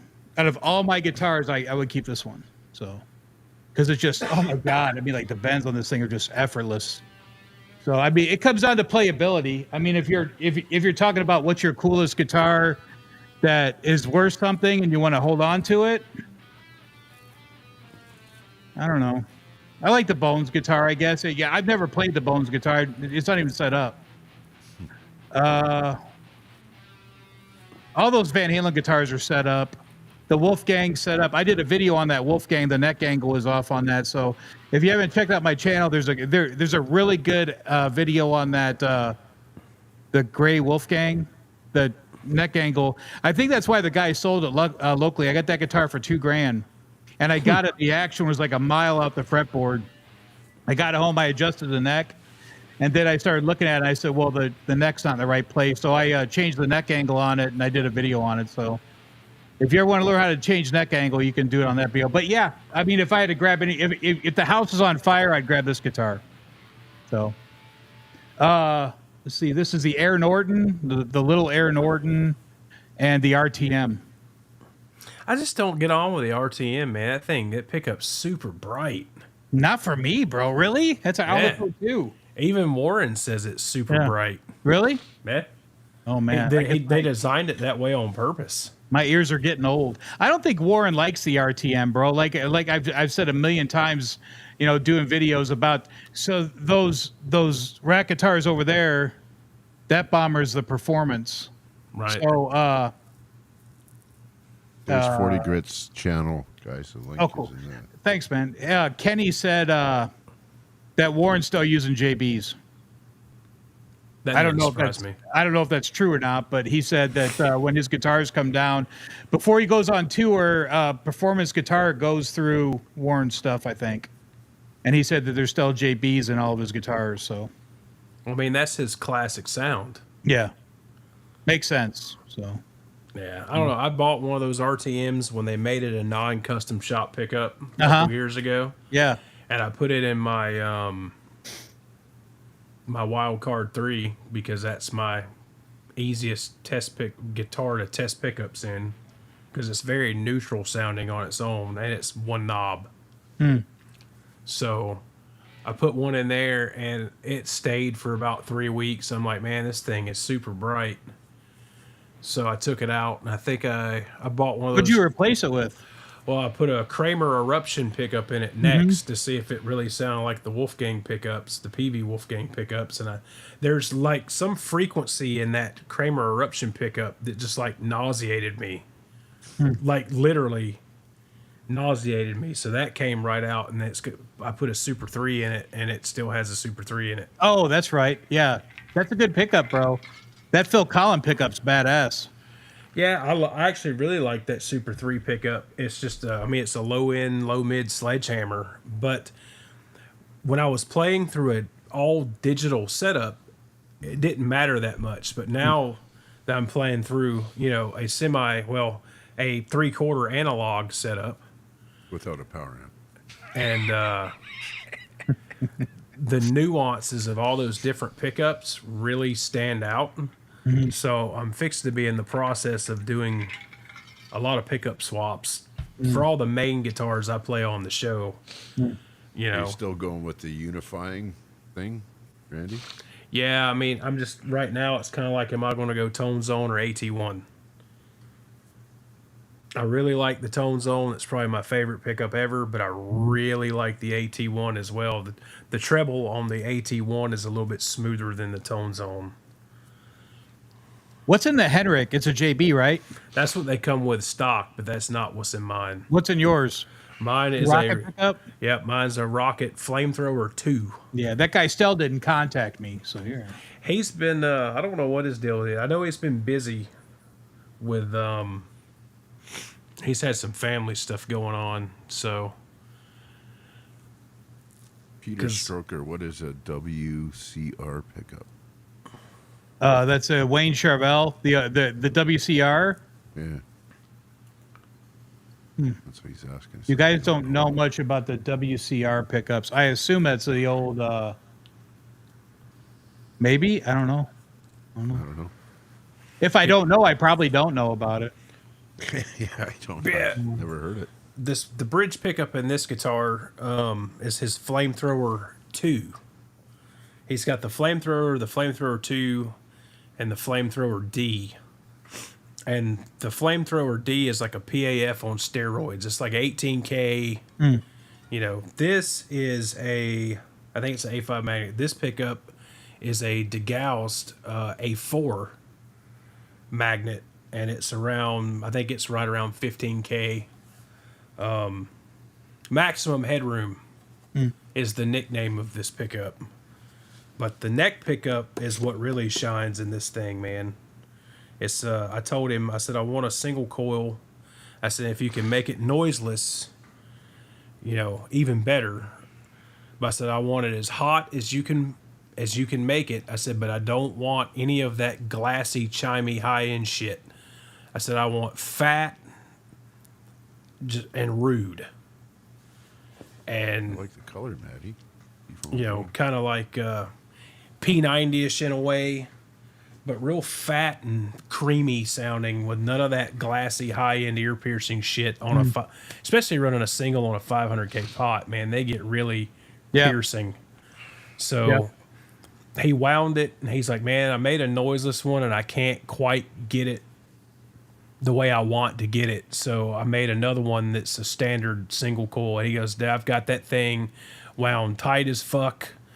It's as hot as I can wind a single coil. He's like, dude, there are so many winds on this pickup. It's ridiculous. And he used... what magnet is it? They're A5s. Okay. And he did the vintage stagger on it. And I don't know why. On a compound radius, you really don't need that. But he did the vintage stagger because he said when he did the... he did it flat, he said it didn't quite sound as good as the vintage stagger on the poles. I said, well, I'll take your word for it. And it's been in that guitar now for however many years, and it's staying. Sounds great. The bare knuckle holy diver, a.k.a. the bare knuckle version of the JB. Yeah. The Actually, the A5. Boys, I got to run, so it's been great. Nice seeing you, Mike. John, see you, buddy. Yeah, man. See you, John. And then there were three. And there was 3. Fuck you, John. Check out the Performance PG-10. That's Warren's neck pickup. That's in. Check out that one because I've got that in like 3 guitars. And if you listen to Nobody Rides for Free on that solo, that's the Performance PG-10. Okay, cool. So if you're looking for a nice smooth neck pickup, that's the Warren D Martini PG-10. Nice. Actually, when it comes to bare knuckle, I think the Alnico 5 version of the Nail Bomb is closer to a JB than the Holy Diver. I think the Holy Diver is a variant of their take of a JB, but the Nail Bomb with the Alnico 5 magnet instead of the ceramics more on the frequency spectrum of a JB. I've never checked out a bare knuckle. I've never had one. I've played a couple guitars that had them in it, and they make some that interest me, but it's like, dude, just double price for a pickup. Yeah, they're expensive, right? So, you know, that's why I've never pulled the trigger on them. Yeah, they get pricey. No. Right. You're going to pay double for maybe small percentage of improvement. Yeah, I mean, I just stick with buying DiMarzios or getting Willie to wind me something, you know. Kind of over to the whole Seymour Duncan thing. Looking at everything in the rack, the only guitar that doesn't, everything's changed over to a Tone Zone Air Norton now. Except for my radius with the single coils. What I do is on the back of mine, like I'll forget what I put in them, so I always label what I got in them now. Because I'll be like, what pickup is that? You know, with the DiMarzios, you can tell by the bobbins. Yep. With the Duncans, you can kind of tell by the bobbins, but sometimes if there's a straggler in there, I just put the name of the whatever pickup's in it, because even if they look the same, you don't know exactly what pickup it is. It could be, you know, anything. I got a box of pickups over there. I probably have 150 pickups in that box. It's, you know, just from taking them out of guitars and keeping them and buying them and not using them, and you know. I've got a bunch of pickups in my storage unit. Super Distortions, dude, I've probably got 10 JBs in there. Old ones. Got a set of EMGs. DiMarzio Dominion, a couple Tone Zones. They're just buried under a bunch of shit. Just like putting the effort in to go and get them. How far is your storage unit? About 4 miles. It's Oh not my god! far. I go get all my stuff. It's not far. But I've got a bunch of stuff in there. I mean, I've got 412 cabinets, some heads, some cases. There's some guitars in there. Scotty, I don't have any old JBs. They're all more modern, polished A5 magnet JBs. I actually sent the best sounding one to Quentin. And that's the one that came in that guitar. Well, I got out of like, well, who, me or Quentin? Okay. Touche, fair enough. Joe McGraw's talking about the Floyd Rose saddles, how they're doing the you know, whatever radius you want now. I mean, if you want to buy into that, you can, but they make those saddles, those saddle shims. That's what I use. I just put the little saddle shims underneath each saddle. Yeah, and Schaller's been doing that radiused saddles for years now. You can order them direct from Schaller. You can get the nut radius to whatever you want it radius to, and the saddles radius to whatever you want them to. And they're actually cheaper to order them direct from Schaller and have them shipped than it is to buy just a new Floyd Rose. Have you tried a Lockmeister? I still want to try a Lockmeister. I have one, and it's on a guitar that's getting a new neck built for it right now. It's a Sunburst Relics 3-color Sunburst ESP body, and Willie's making me a flame maple Charvel style neck for it, and I ordered. He'd already had the fretboard made, and it's a 14-inch radius fretboard. So I got on Schaller's website and ordered a 14-inch radius R3 nut and a Lockmeister with 14-inch radius saddles. And it took about 8 weeks to get it. But man, take that. It's funny, if you ever get a brand new original Floyd Rose and then the Lockmeister box, everything about it other than, you know, the print on the box is identical. The way it's packaged, the way the foam's cut, how everything's laid out, is identical. No kidding. Yep. And it's stamped Lockmeister on it instead of Floyd Rose. Lots of talk about the EMGs. I'm having a. You guys know who Rowan Robertson is, right? From Dio. Yep. So I'm having that guitar built right now. During his time, it was a single humbucker black Charvel with a ebony fretboard, maple neck, and he had an EMG 81 in it. So I put an EMG 81 in. I should have that guitar next Tuesday if I get that guitar. And then like a goofball, I went on eBay and bought a bunch of yellow Rowan Robertson picks, the Dio picks. Yep. Because I'm just gonna stick them on the guitar because I thought that guitar was cool looking. And I think I paid $5 a piece for those picks. I was just on eBay today looking at those, another $45 a piece for those picks. That's how stupid like this stuff's expensive stuff now, man. Todd, I have not tried the Seymour Duncan Blackout, so I'm not a huge active pickup fan. I have tried the 5766. I didn't like them. When it comes to the EMGs, man, I mean, if I were going to have to run an EMG, I would actually run an 85 in the bridge. And if I had a neck pickup, it'd probably be a 60. But I like the 85's an Alnico version. It's an 81 with an Alnico magnet in it. And they're just fatter sounding.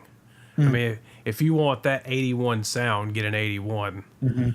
But my favorite player that had his period with EMGs in the 80s used an 85. Kurt?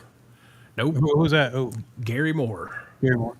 When Gary Moore was playing Charvels in the 80s, they all had, both of them, the white one and the red one, he had 85s in the bridge. I might try that. I didn't know that was an Alnico magnet in the 85. Yeah, it's an A5 version. It's an 81, but with an A5 magnet in it, so they call it the 85. Did not know that. But if you want that 81 tone, you know, you need an 81 to do it. That's kind of what I was going for with that guitar because, you know, that was an 81 on those Dio albums. Yep. Or on that Dio album. And I absolutely hate every Fishman pickup I've ever tried. Moderns especially. You want to talk about something with no dynamics. The Fluence Moderns. The Satchel, that's the classic, right? Yeah, I think it's a version of the Open Core Classic. So my Satchel had a push pull. And if you want the more overdriven version, you pull up on the pot. I switched the lead. So now in the down position, it's the more, it's the more overdriven version because I never use the under version. I never use the pot down version. I always pulled the pot up. So yeah, see, I had a ESP that had the Moderns in it and the Voice 2, which if you pulled up on the volume pot, you got Voice 2. And it was supposed to be a more like an Alnico 5 voicing or whatever instead of your ceramic, buzz saw, no dynamics. And it was like the exact same tone, but really, really woolly. So I was like, yeah, these suck. And, if that's your thing, that's your thing. Everybody's different. But yep. They're so, the Moderns are so compressed. And they're just, I mean, it's like take a EMG 81 compression and then multiply it times 10. And they're not dynamic at all. They're a one-trick pony, man. They're for playing high gain, tight, metal, modern metal guitar tone. So, and then I've tried the Kill Switch Engage signature Moderns, and they're like the same thing with even less bass. So, yeah, I've had much experience with those. The only experience I've had with the Fishmans are that Satchel. Motor City pickups. Yep. I've tried the second degree black belt. Oh, I've heard of those. Yeah. That's kind of like his, what's his name? Wade, I think's his name, that runs Motor City pickups. The second degree black belt, I think, is like his hot PAF style Van Halen 1 kind of thing. And then the Af Wayu is the Jerry Cantrell pickup. It's like a super hot, kind of a modded JB thing. I've been tempted to try one of those. So, what guitar is that? It's an 87 RG 750. That's sharp.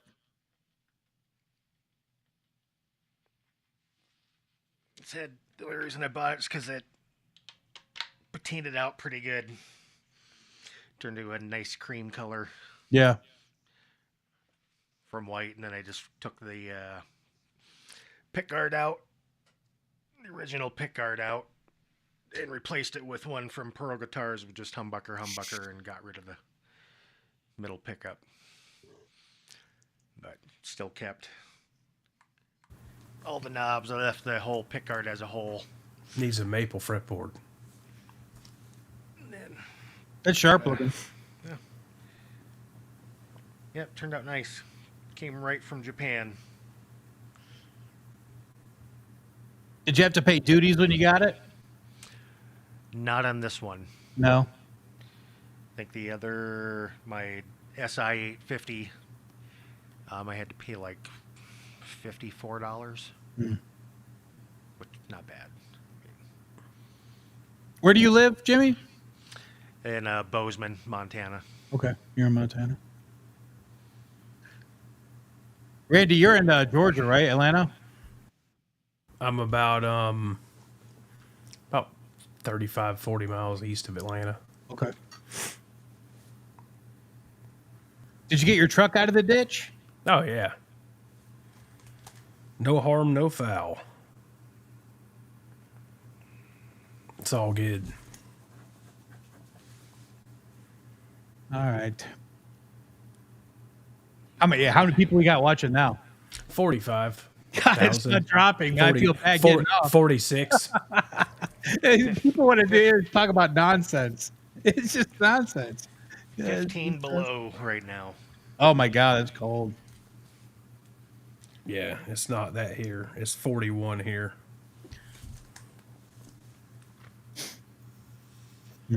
Mike's like, it's about 70 degrees out here in the desert. Yeah, it's like it's actually chilly out tonight. It was warm last week. We were getting in the high 70s, and then right now it's 50 out right now. We kind of went through the same thing last week, really getting in the high 70s.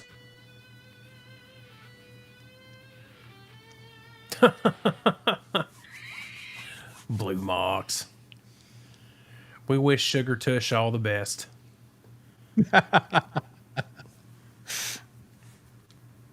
A quick rod. I love a quick rod. What's that? The Amp 2.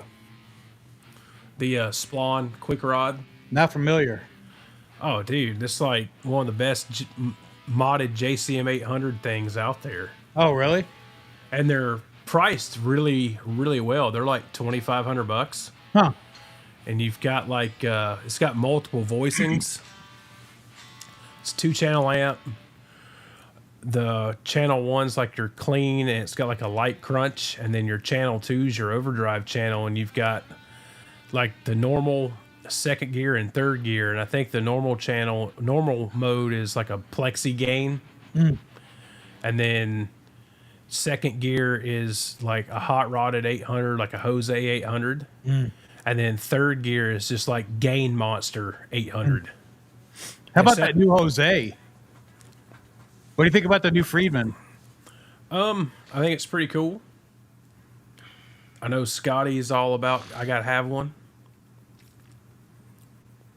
It's cool to have everything in one box. I thought that's what was cool about it. He put all the Jose mods in one, which is cool. I don't think I'll get one, but I mean, I'm really not into that. I've said it a million times. If you're into that EVH sound, which I am, I can't get away from it.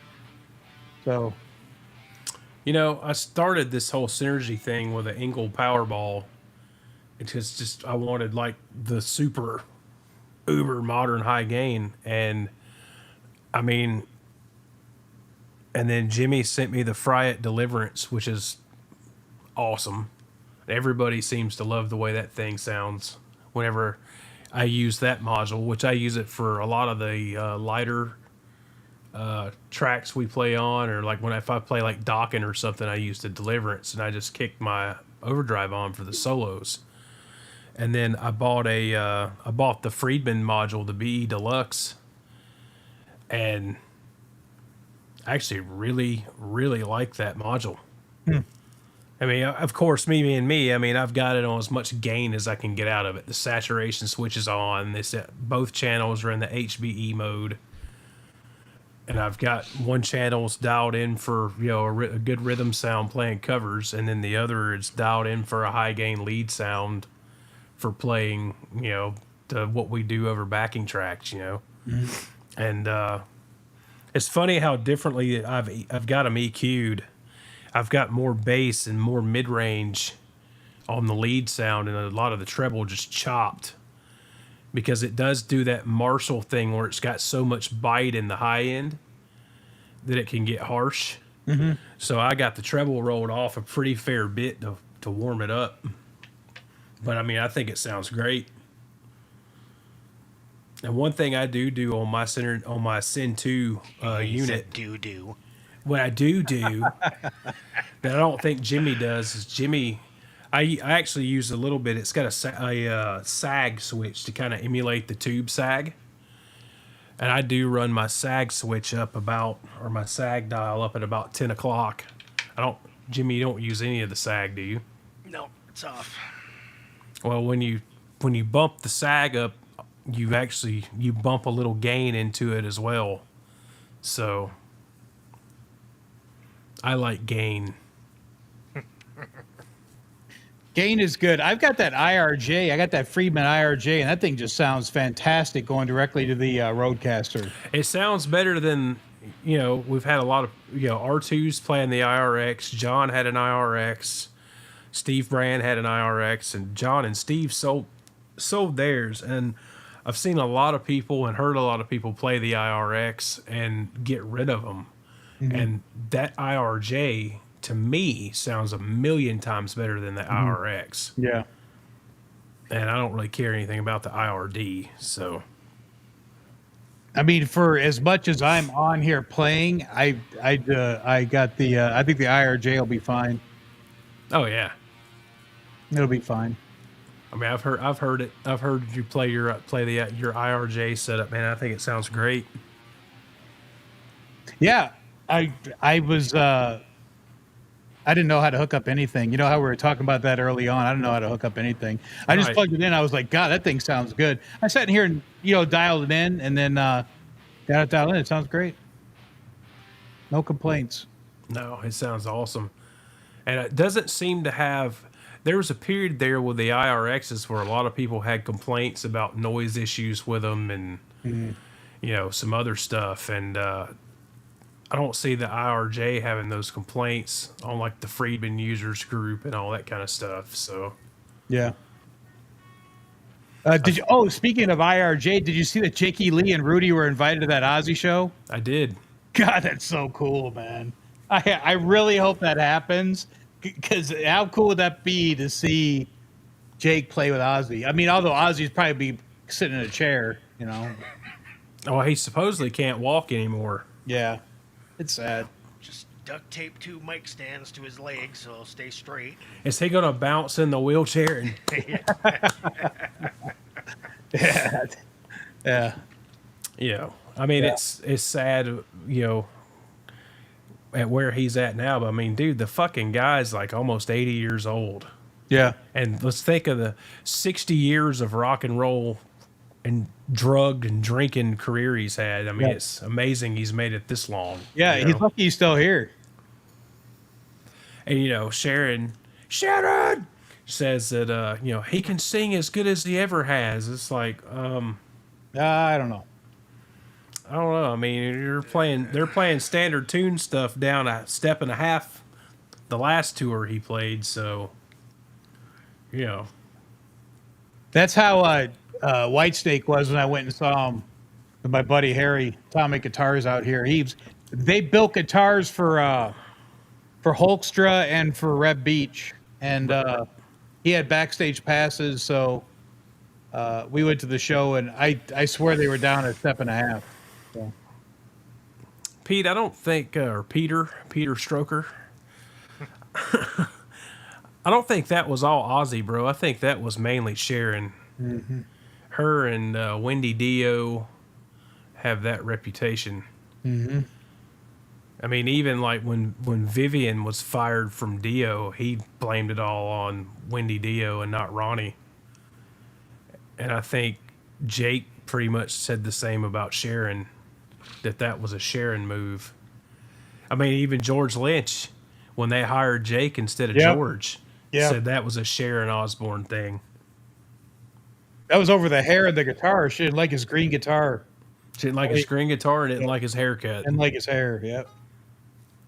And then Jake shows up and George is like, "Hey, Jakey, the fuck are you doing here?" Yeah, they all knew each other.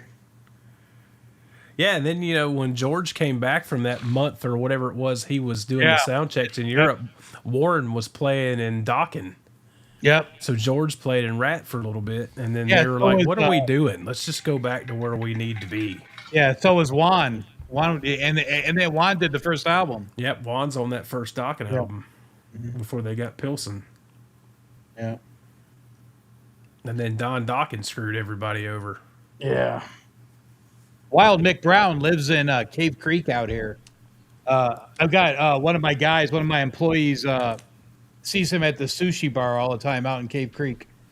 He said, man, that guy, I don't even know who that guy is. And he's really loud and obnoxious. And I go, that's Mick Brown. Yep, Very loud. fits the bill of being Wild Mick Brown. Wild Mick Brown. You'll never guess who's clipping the show and posting it to Facebook and tagging everybody. You don't like George's tone on that first record. Very thin, very not dialed in.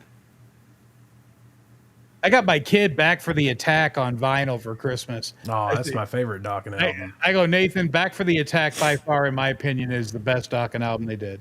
So, as far as like overall, I mean, you could argue under lock and key, but as far as like Lynch's tone, they were dialed in, they were polished, they were just freaking amazing on that Back for the Attack album. Yep. I'm actually surprised they even included Dream Warriors on that album, because there was a big whole deal with that tune when they got that deal to write that for that Nightmare on Elm Street movie. That basically Lynch and Pilsen wrote the version we know, and then Don wrote his own version. And when it came down to, the bigwigs picking which one was going to be it, they like instantly went with the Lynch Pilsen song. And that demo is actually on YouTube with Jeff Pilsen on lead vocals. Oh, really? Yeah. Huh. I'll check that out tonight. Yep. I mean, it's the song, I mean, it's 90% the song. And Lynch has got a just wild improv solo, and which, when they played that song live, it's on the what was the live album they did? Was it A Beast from the East? Yeah. Lynch, the solo he plays on Dream Warriors is just like nothing but as fast as he can play. It's so awesome. It's nothing like the album version of the solo at all.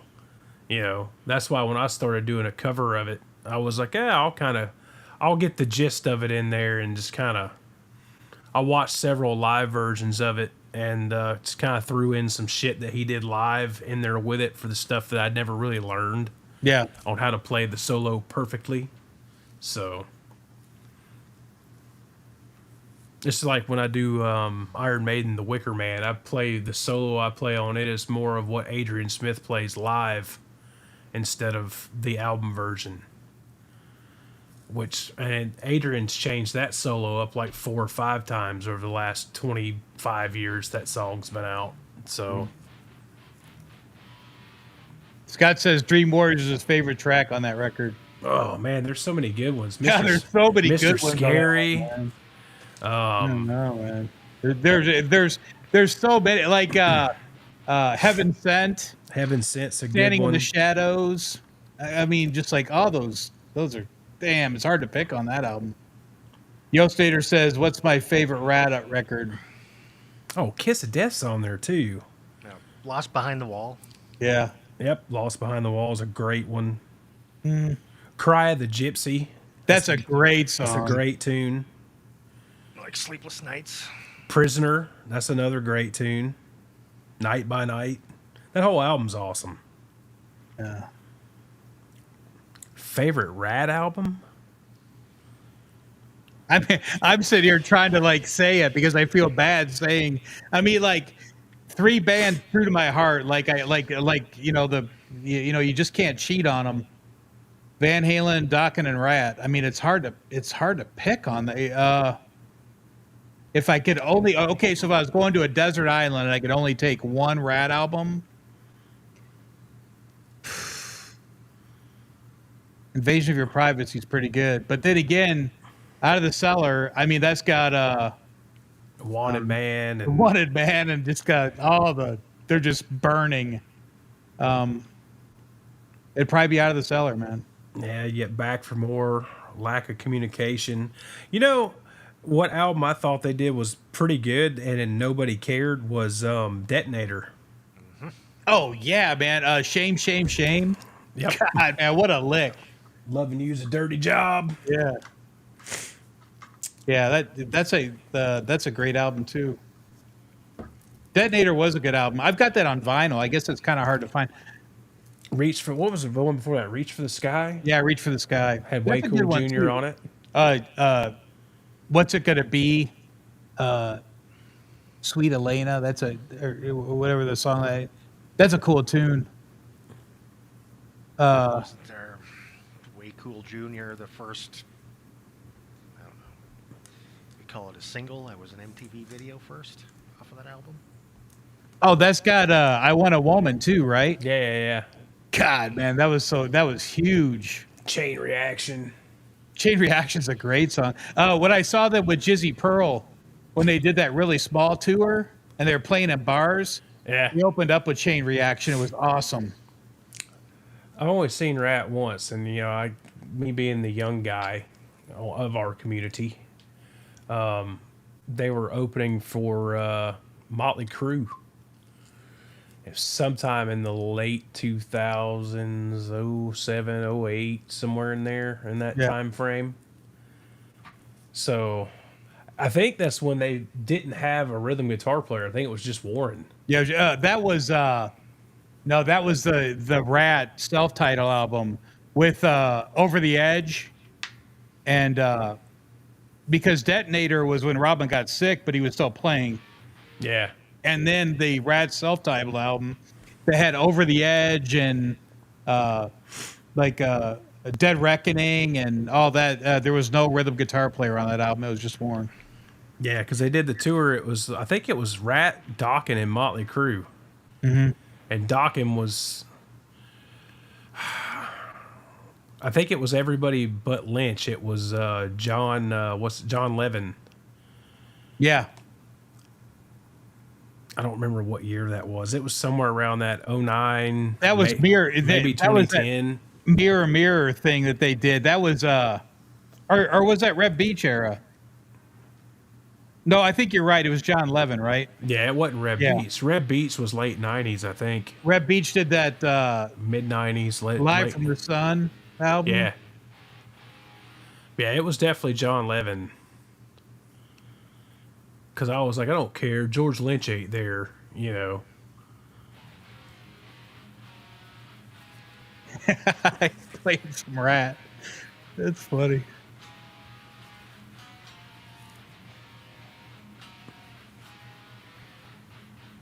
You know what I was working on today? I was working on Hey Angel. You know that song, Dio? Yeah.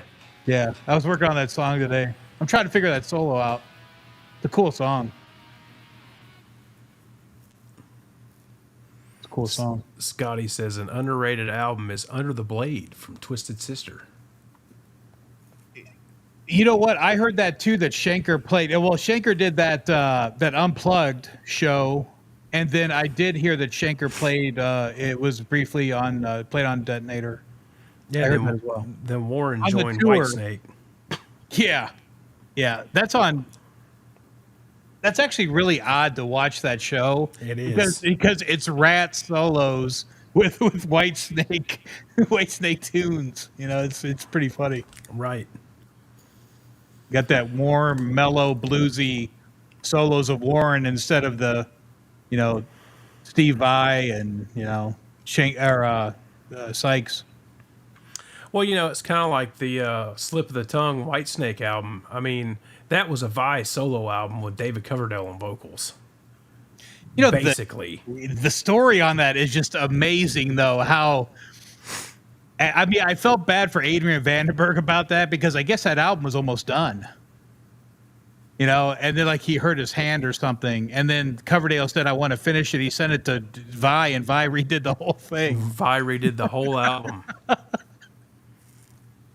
And then Adrian Vandenberg came back and said, what happened, man? Right. And then I guess during those shows for that tour, he was like super uncomfortable because all the audience was focused on Vi, and they Yeah. would chant Vi's name and all that Yep. stuff. Well, Vi was playing his The universe. yeah. Well, no, he was playing that album for his guitar solo. He was playing what's that album? Passion and Warfare. Passion Warfare. He's playing Yeah. songs about Passion Warfare for his guitar solo. Yeah. That was good stuff, man. Passion Warfare was badass. I've just never been able to sit down and complete a Vi album or a Satch album. I don't know. Most of the instrumental guitar stuff, I don't know, to me gets kind of boring after 10, 20 minutes. It's like, okay, I need something. I'll tell you what, if I want to get jazzed on Vi, I put on Gravity Storm. God, that's a good song. You know? That's I mean, a good tune. My favorite Vi tune is Bad Horsey. So, Oh, yeah. Yeah, it's like the perfect stripper song. right. Drop C, little slide action. Or if you want the drop D version, go watch Crossroads. Flexible's a great album, John said. Yeah, Flexible's awesome. Call It Sleep. I mean, like the Little Green Man, yeah. Flexible. Yeah, they just, all those. I remember first hearing Flexible going, God, what's this guy doing, man? This guy's out there. Yep. But he left, he had just left Zappa, so. Or I think he was still with Zappa, wasn't he? When he was cutting that? Yeah, I think he was still doing I Zappa. think he was when still he's doing cutting Zappa, that. yeah. Yeah. Yeah. Wolfgang's going on that tour too. I think he's playing over in England. I pulled out my SA 126 the other day. That's a cool guitar, bro. I was thinking about offloading it. And I was like, man, I can't get rid of that. That's a cool guitar. I don't know, man. I can't do the semi-hollow thing. I'm just kind of stuck in that whole I like super strats and really don't give a fuck about much else. My kid's got one of those Blink One. What's that guy from Blink 182? Tom DeLonge. Tom DeLonge. My kid's got one of those Starcasters, the semi-hollow. God, that thing plays awesome. That thing plays amazing.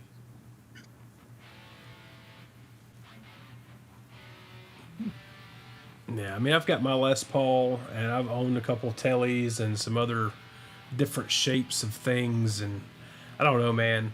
It may just go back to, I learned how to play on a Strat, and that's just what I'm comfortable with. I like wider necks. Yeah, me too. As much as I hated to sell that Ernie Ball I had, that JP16, that guitar sounded phenomenal, and it played really good, but those Ernie Ball necks, man, they're just too narrow. It almost, the neck that narrow with a R3 nut, the 1/11/16 strings, that string spacing, it's almost like on a neck that's that narrow, it's like cramped. Especially for when you're coming from like Charvels and stuff with a wide neck. I think cramp's a good word. That's what I usually do when I come in for the demos. I feel like I'm cramped up here. It just feels like it's too narrow. Like I don't have enough, The R3 is where it's at for me, just because of the 12-inch radius. So yeah. Hey, that was the same thing with the, I get crucified for this in the Van Halen community. Is, I had a 94 EVH Music Man, and I didn't even have it a year, and I fucking sold it. Because that neck is so revered as the greatest neck ever, and no, the fuck it's not. To me, and once again, it's super narrow, and I don't mind the profile of it. I like a little chunkiness on a neck instead of paper thin. But I don't know just how narrow it is. It was like a broom handle, and then it's a 10-inch radius, and I just kind of struggle with anything that's rounder than 12. So, I don't know. yeah. I was I was excited when I got it and was like, eh. The honeymoon with that guitar faded fairly quick. Same with my Wolfgangs. I sold all them. Just those guitars are too small. The Music Mans are too small. The Wolfgangs are too small. You know, if you're an average sized dude with average sized hands or maybe smaller hands, I mean, fine. But I mean, I'm 6'1" and big. Yeah. I'm not as big as I used to be, but I've got, that? you know, I wear an extra large fucking glove. They're too small. Oh, Ibanez. And that's a premium. top. That's not even a prestige. But pickups in that. Tone Zone, Air Norton. Peter Stroker wanted to know what my signal chain is, so it's guitar. Into Dunlop 535Q.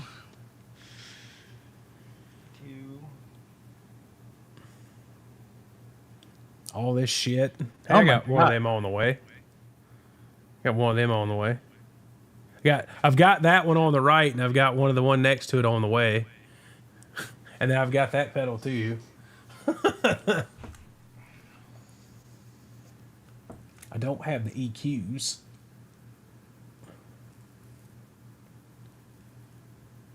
That goes into the power amp. AKA BBE Sonic Maximizer. Then from there into that. That's the signal chain, Peter. Scotty, you don't know the amount of pedals Jimmy has in other places.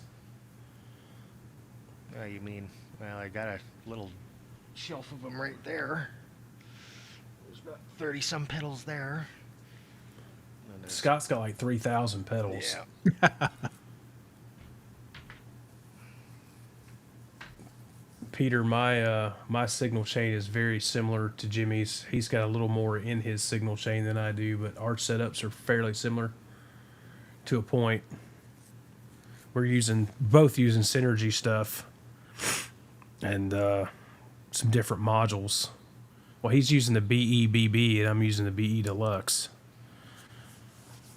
And we both end up stereo into the Roadcaster, but some of those pedals I have the same. One of those, and I got the idea for some of these pedals and one of the pedals from him.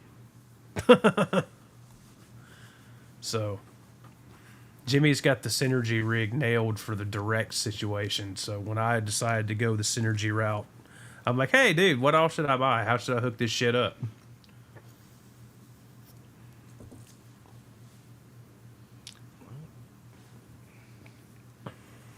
Essentially what I think is probably one of the best simple chorus pedals out there.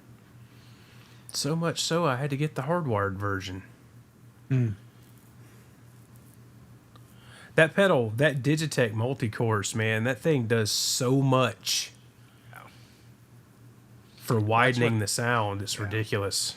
Well, that they say that the X knob on the end there, that's supposed to bring and starts in with like a 2-voice chorus, and then you go all the way clockwise. They claim that it's a 16-voice chorus.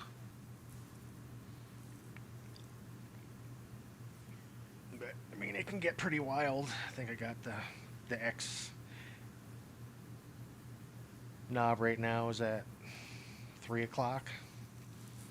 With the level at 9. Oh, so you bumped it up. Yeah. Well, it's moving all the time because I'm sitting there. I just move it with my toe. I turn it up and down. Right. Yeah, see, I've got mine set where the level's at noon. And then the speed's off, the depth's all the way up, and then the X knob's at... it's about 2 o'clock. 1:30. And then I'll have the hardwired in next to it. Stacked. And then somebody moved my fucking knobs on my Mimic pedal. Who was that? Such son of a bitch. The other dude that uses this computer. Probably stepped on it. Peter Stroker says, 40 grit, what's up? Not much, bro. Just sitting here talking about nonsense. Stroking Peters. Talking about nonsense. So did you get a power amp, Randy? Not yet. Okay. It don't do me no good with this fucking shit ass internet that half ass fucking works.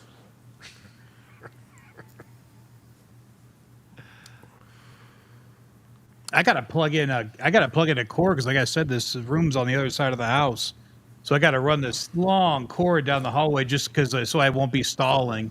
Because before I was like it was stalling a lot, so I had to go direct hookup. Yeah. Well, I mean, my router's right here.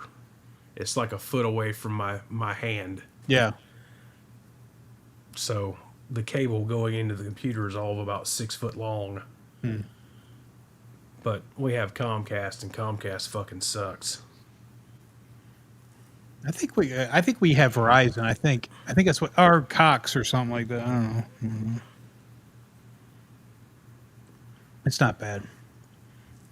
Yeah. Jimmy saw that this morning. I did score one of those hardwire CR7 courses. Little wheeling and dealing on the reverb. I'm going to get one of those Rockman. I'm going to get one of those, but I'm not paying $400 for it. I'll wait till they drop. Well, I like how they didn't tell anybody that if you take the fucking pedal apart, that it's got a stereo switch in there, so the through becomes your stereo fucking out. Pete Thorne said that. Pete Thorne said you got to open it up for the stereo switch. It's like, why didn't you just make it fucking stereo? Or they couldn't put the switch on the Outside. I mean, they have plenty of room. Is it April when they're coming? Cumber says X100 coming in April. So. Yeah, I'm not spending $400 on it. That's like that Randy Rhoads pedal. I bought one of those sitting up there in the box. Scott did too. People were paying big money for those. I'm not sure if they still are or not. I'll never use that pedal. That pedal will never get used. I'll never use it.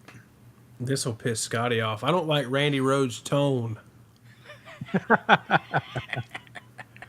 But in his defense, and Scotty will tell you this, that Randy Rhoads' live tone was much better than what was on the album. Oh, it sounded amazing live, bro. There's that one sound check on YouTube of him to sound check. It sounds amazing. Yep. I mean, like so identifiable as Randy Rhoads. Well, I mean, fucking A, they're like, oh, we'll put his cabinets in a fucking stairwell and mic him up, and stairwell of a barn or some bullshit. And yeah, that's what. It's like, really? What's up, Zach Thong? Zach Thong, what's up, man? What's up, Zach? We're just sitting here. This is the after show. This is the green room. No, we say a lot of bad shit in the green room. We're just sitting in the green room right now. We're just bullshitting. This is the after show. That's funny. So, you got to work tomorrow, Randy? of course. Yeah. You got anything on the lift right now? Power Boost F-150. For what? Couple things. It's got that catalytic converter recall, and It's a Ford. something else going on with it I can't think of right off the top of my head. And then Have you heard anything about the Maverick Canberra? Anything coming? no, I try to stay away from doing any of that fucking infotainment shit as possible. I got a ton of 24 Mavericks I can't sell because of that recall. Yeah. Not sale. Yeah, I don't know. I don't do much with like sync or any of the infotainment radio camera shit. I try to avoid it. We've got a dude that's just like a whiz at that shit, so he does the majority of it. Everybody's got their thing, don't they? Yep.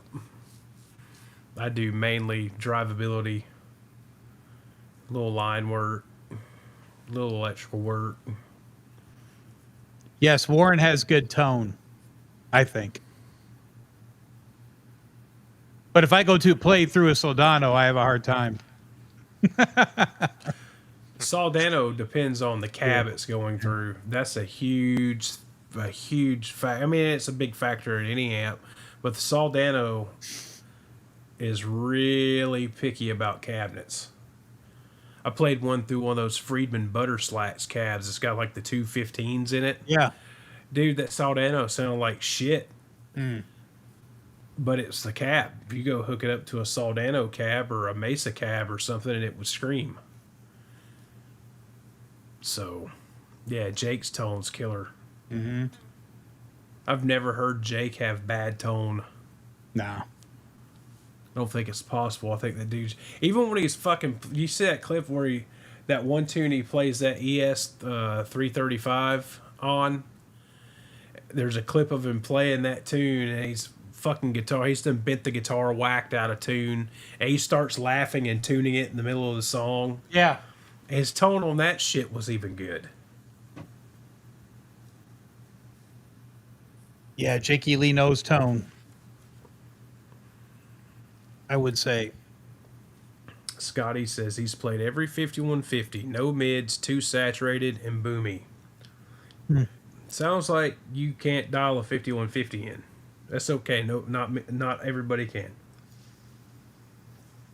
They do have a fuck ton of low end and low mids though. Yeah. Because Ed hated mids. Yeah. Well, I play my mids on 2. It depends. The 5150 is one of those amps where if you kick the mids up, you've got to really roll the treble back. Yeah, on that Iconic, it's on 3. I like that Iconic head. That's a good head. Yeah, Scott says, see, it just doesn't work with my hands. And I mean, that can go for anybody. Yep. I mean, that's where 90% of it is here. The Soldano doesn't work for me whatsoever. I've heard that you got to be a really, really good player to get in with a Soldano. I've heard that from a lot of people. And see, I hear that all the time with plexis. That plexis are super stiff, and if you fuck up, it's going to show through. There's no hiding it. You know, John went through that with that SL68 Mark II, and that's why he sold it. Yeah. Good point. I've got a Hot Rod 50. I don't have an SLO 100. I got a Hot Rod 50. Those hot rod amps are great, man. Yeah. Doesn't sound bad. The Hot Rod 100 sounded really good. Yeah, I've been able to deal pretty well with SLOs. Every SLO I've played. The only time I've ever had a bad experience playing an SLO was through that Butter Slacks Friedman cab. See, Scott, I don't hate all boogies. I like the Mark IVs. I didn't mind the Mark V, and I really like the Petrucci amp, the JP2C. That's a great sounding amp.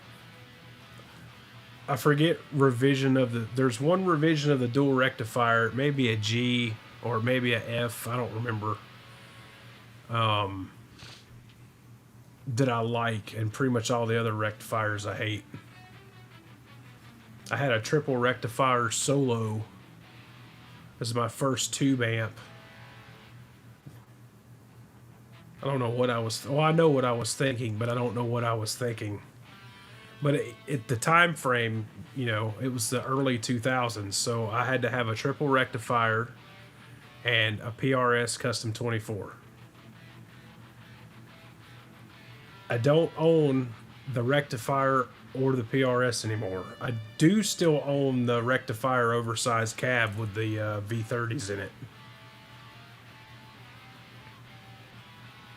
Hey, that Charvel you sent me, that's the one you sent me before. Is it? Yeah. Yeah. I'm surprised you haven't bought that. You gotta have money to buy shit, man. What are you waiting on, one of your Ford spiffs? Yeah. Yeah. We've been so slow here recently. It's just like, we need to spend big money. And then it's like, I don't really have the big money to spend at the moment. Maybe that's a. You know what though? Honestly, I don't like that logo. The logo's fucked up. Well, if you look at the back of the headstock, something's been sanded off the back of the headstock. It's kind of weird. Kind of makes you wonder, looking at that, if that's actually the neck that came on that guitar, or if that's a mem neck from a 13 or 14 mem that didn't have, before they started doing the thumb wheel truss rod adjustment.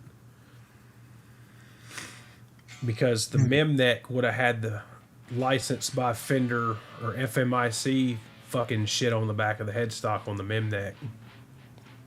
Yeah. Right where it's sanded, so... I mean, and, you know, fuck, he could have bought that water slide on fucking eBay. You know, who knows? It's looked like you're gonna have to do a crown too. Yeah, I'm probably not going to buy that one. There's a white Japanese San Dimas on there that's probably going to be the one, because I don't have a older San Dimas from that time period. All mine are SoCals.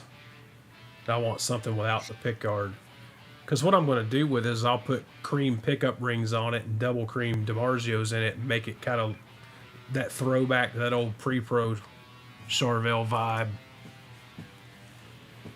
So, Yeah. Cool. well, boys, it's midnight for me. I think I'm gonna. I was just getting ready to say. I think I'm gonna jet, bro.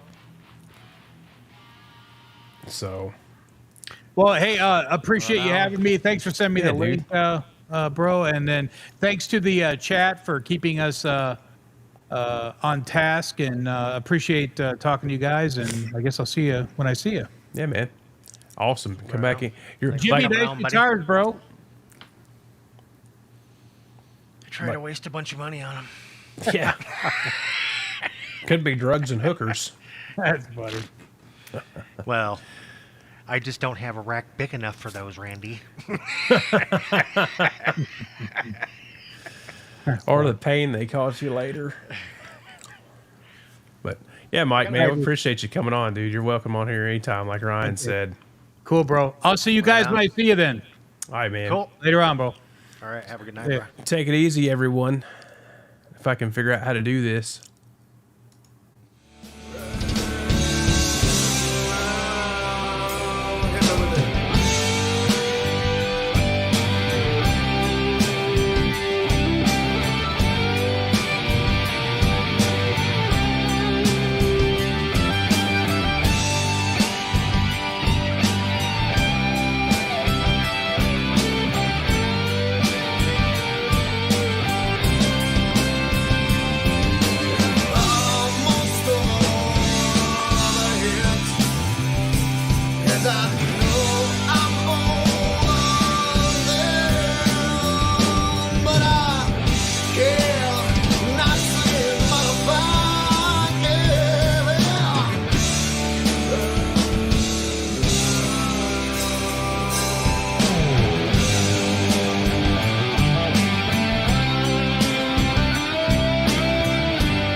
Eddie Van Halen here, telling you, keep playing, man.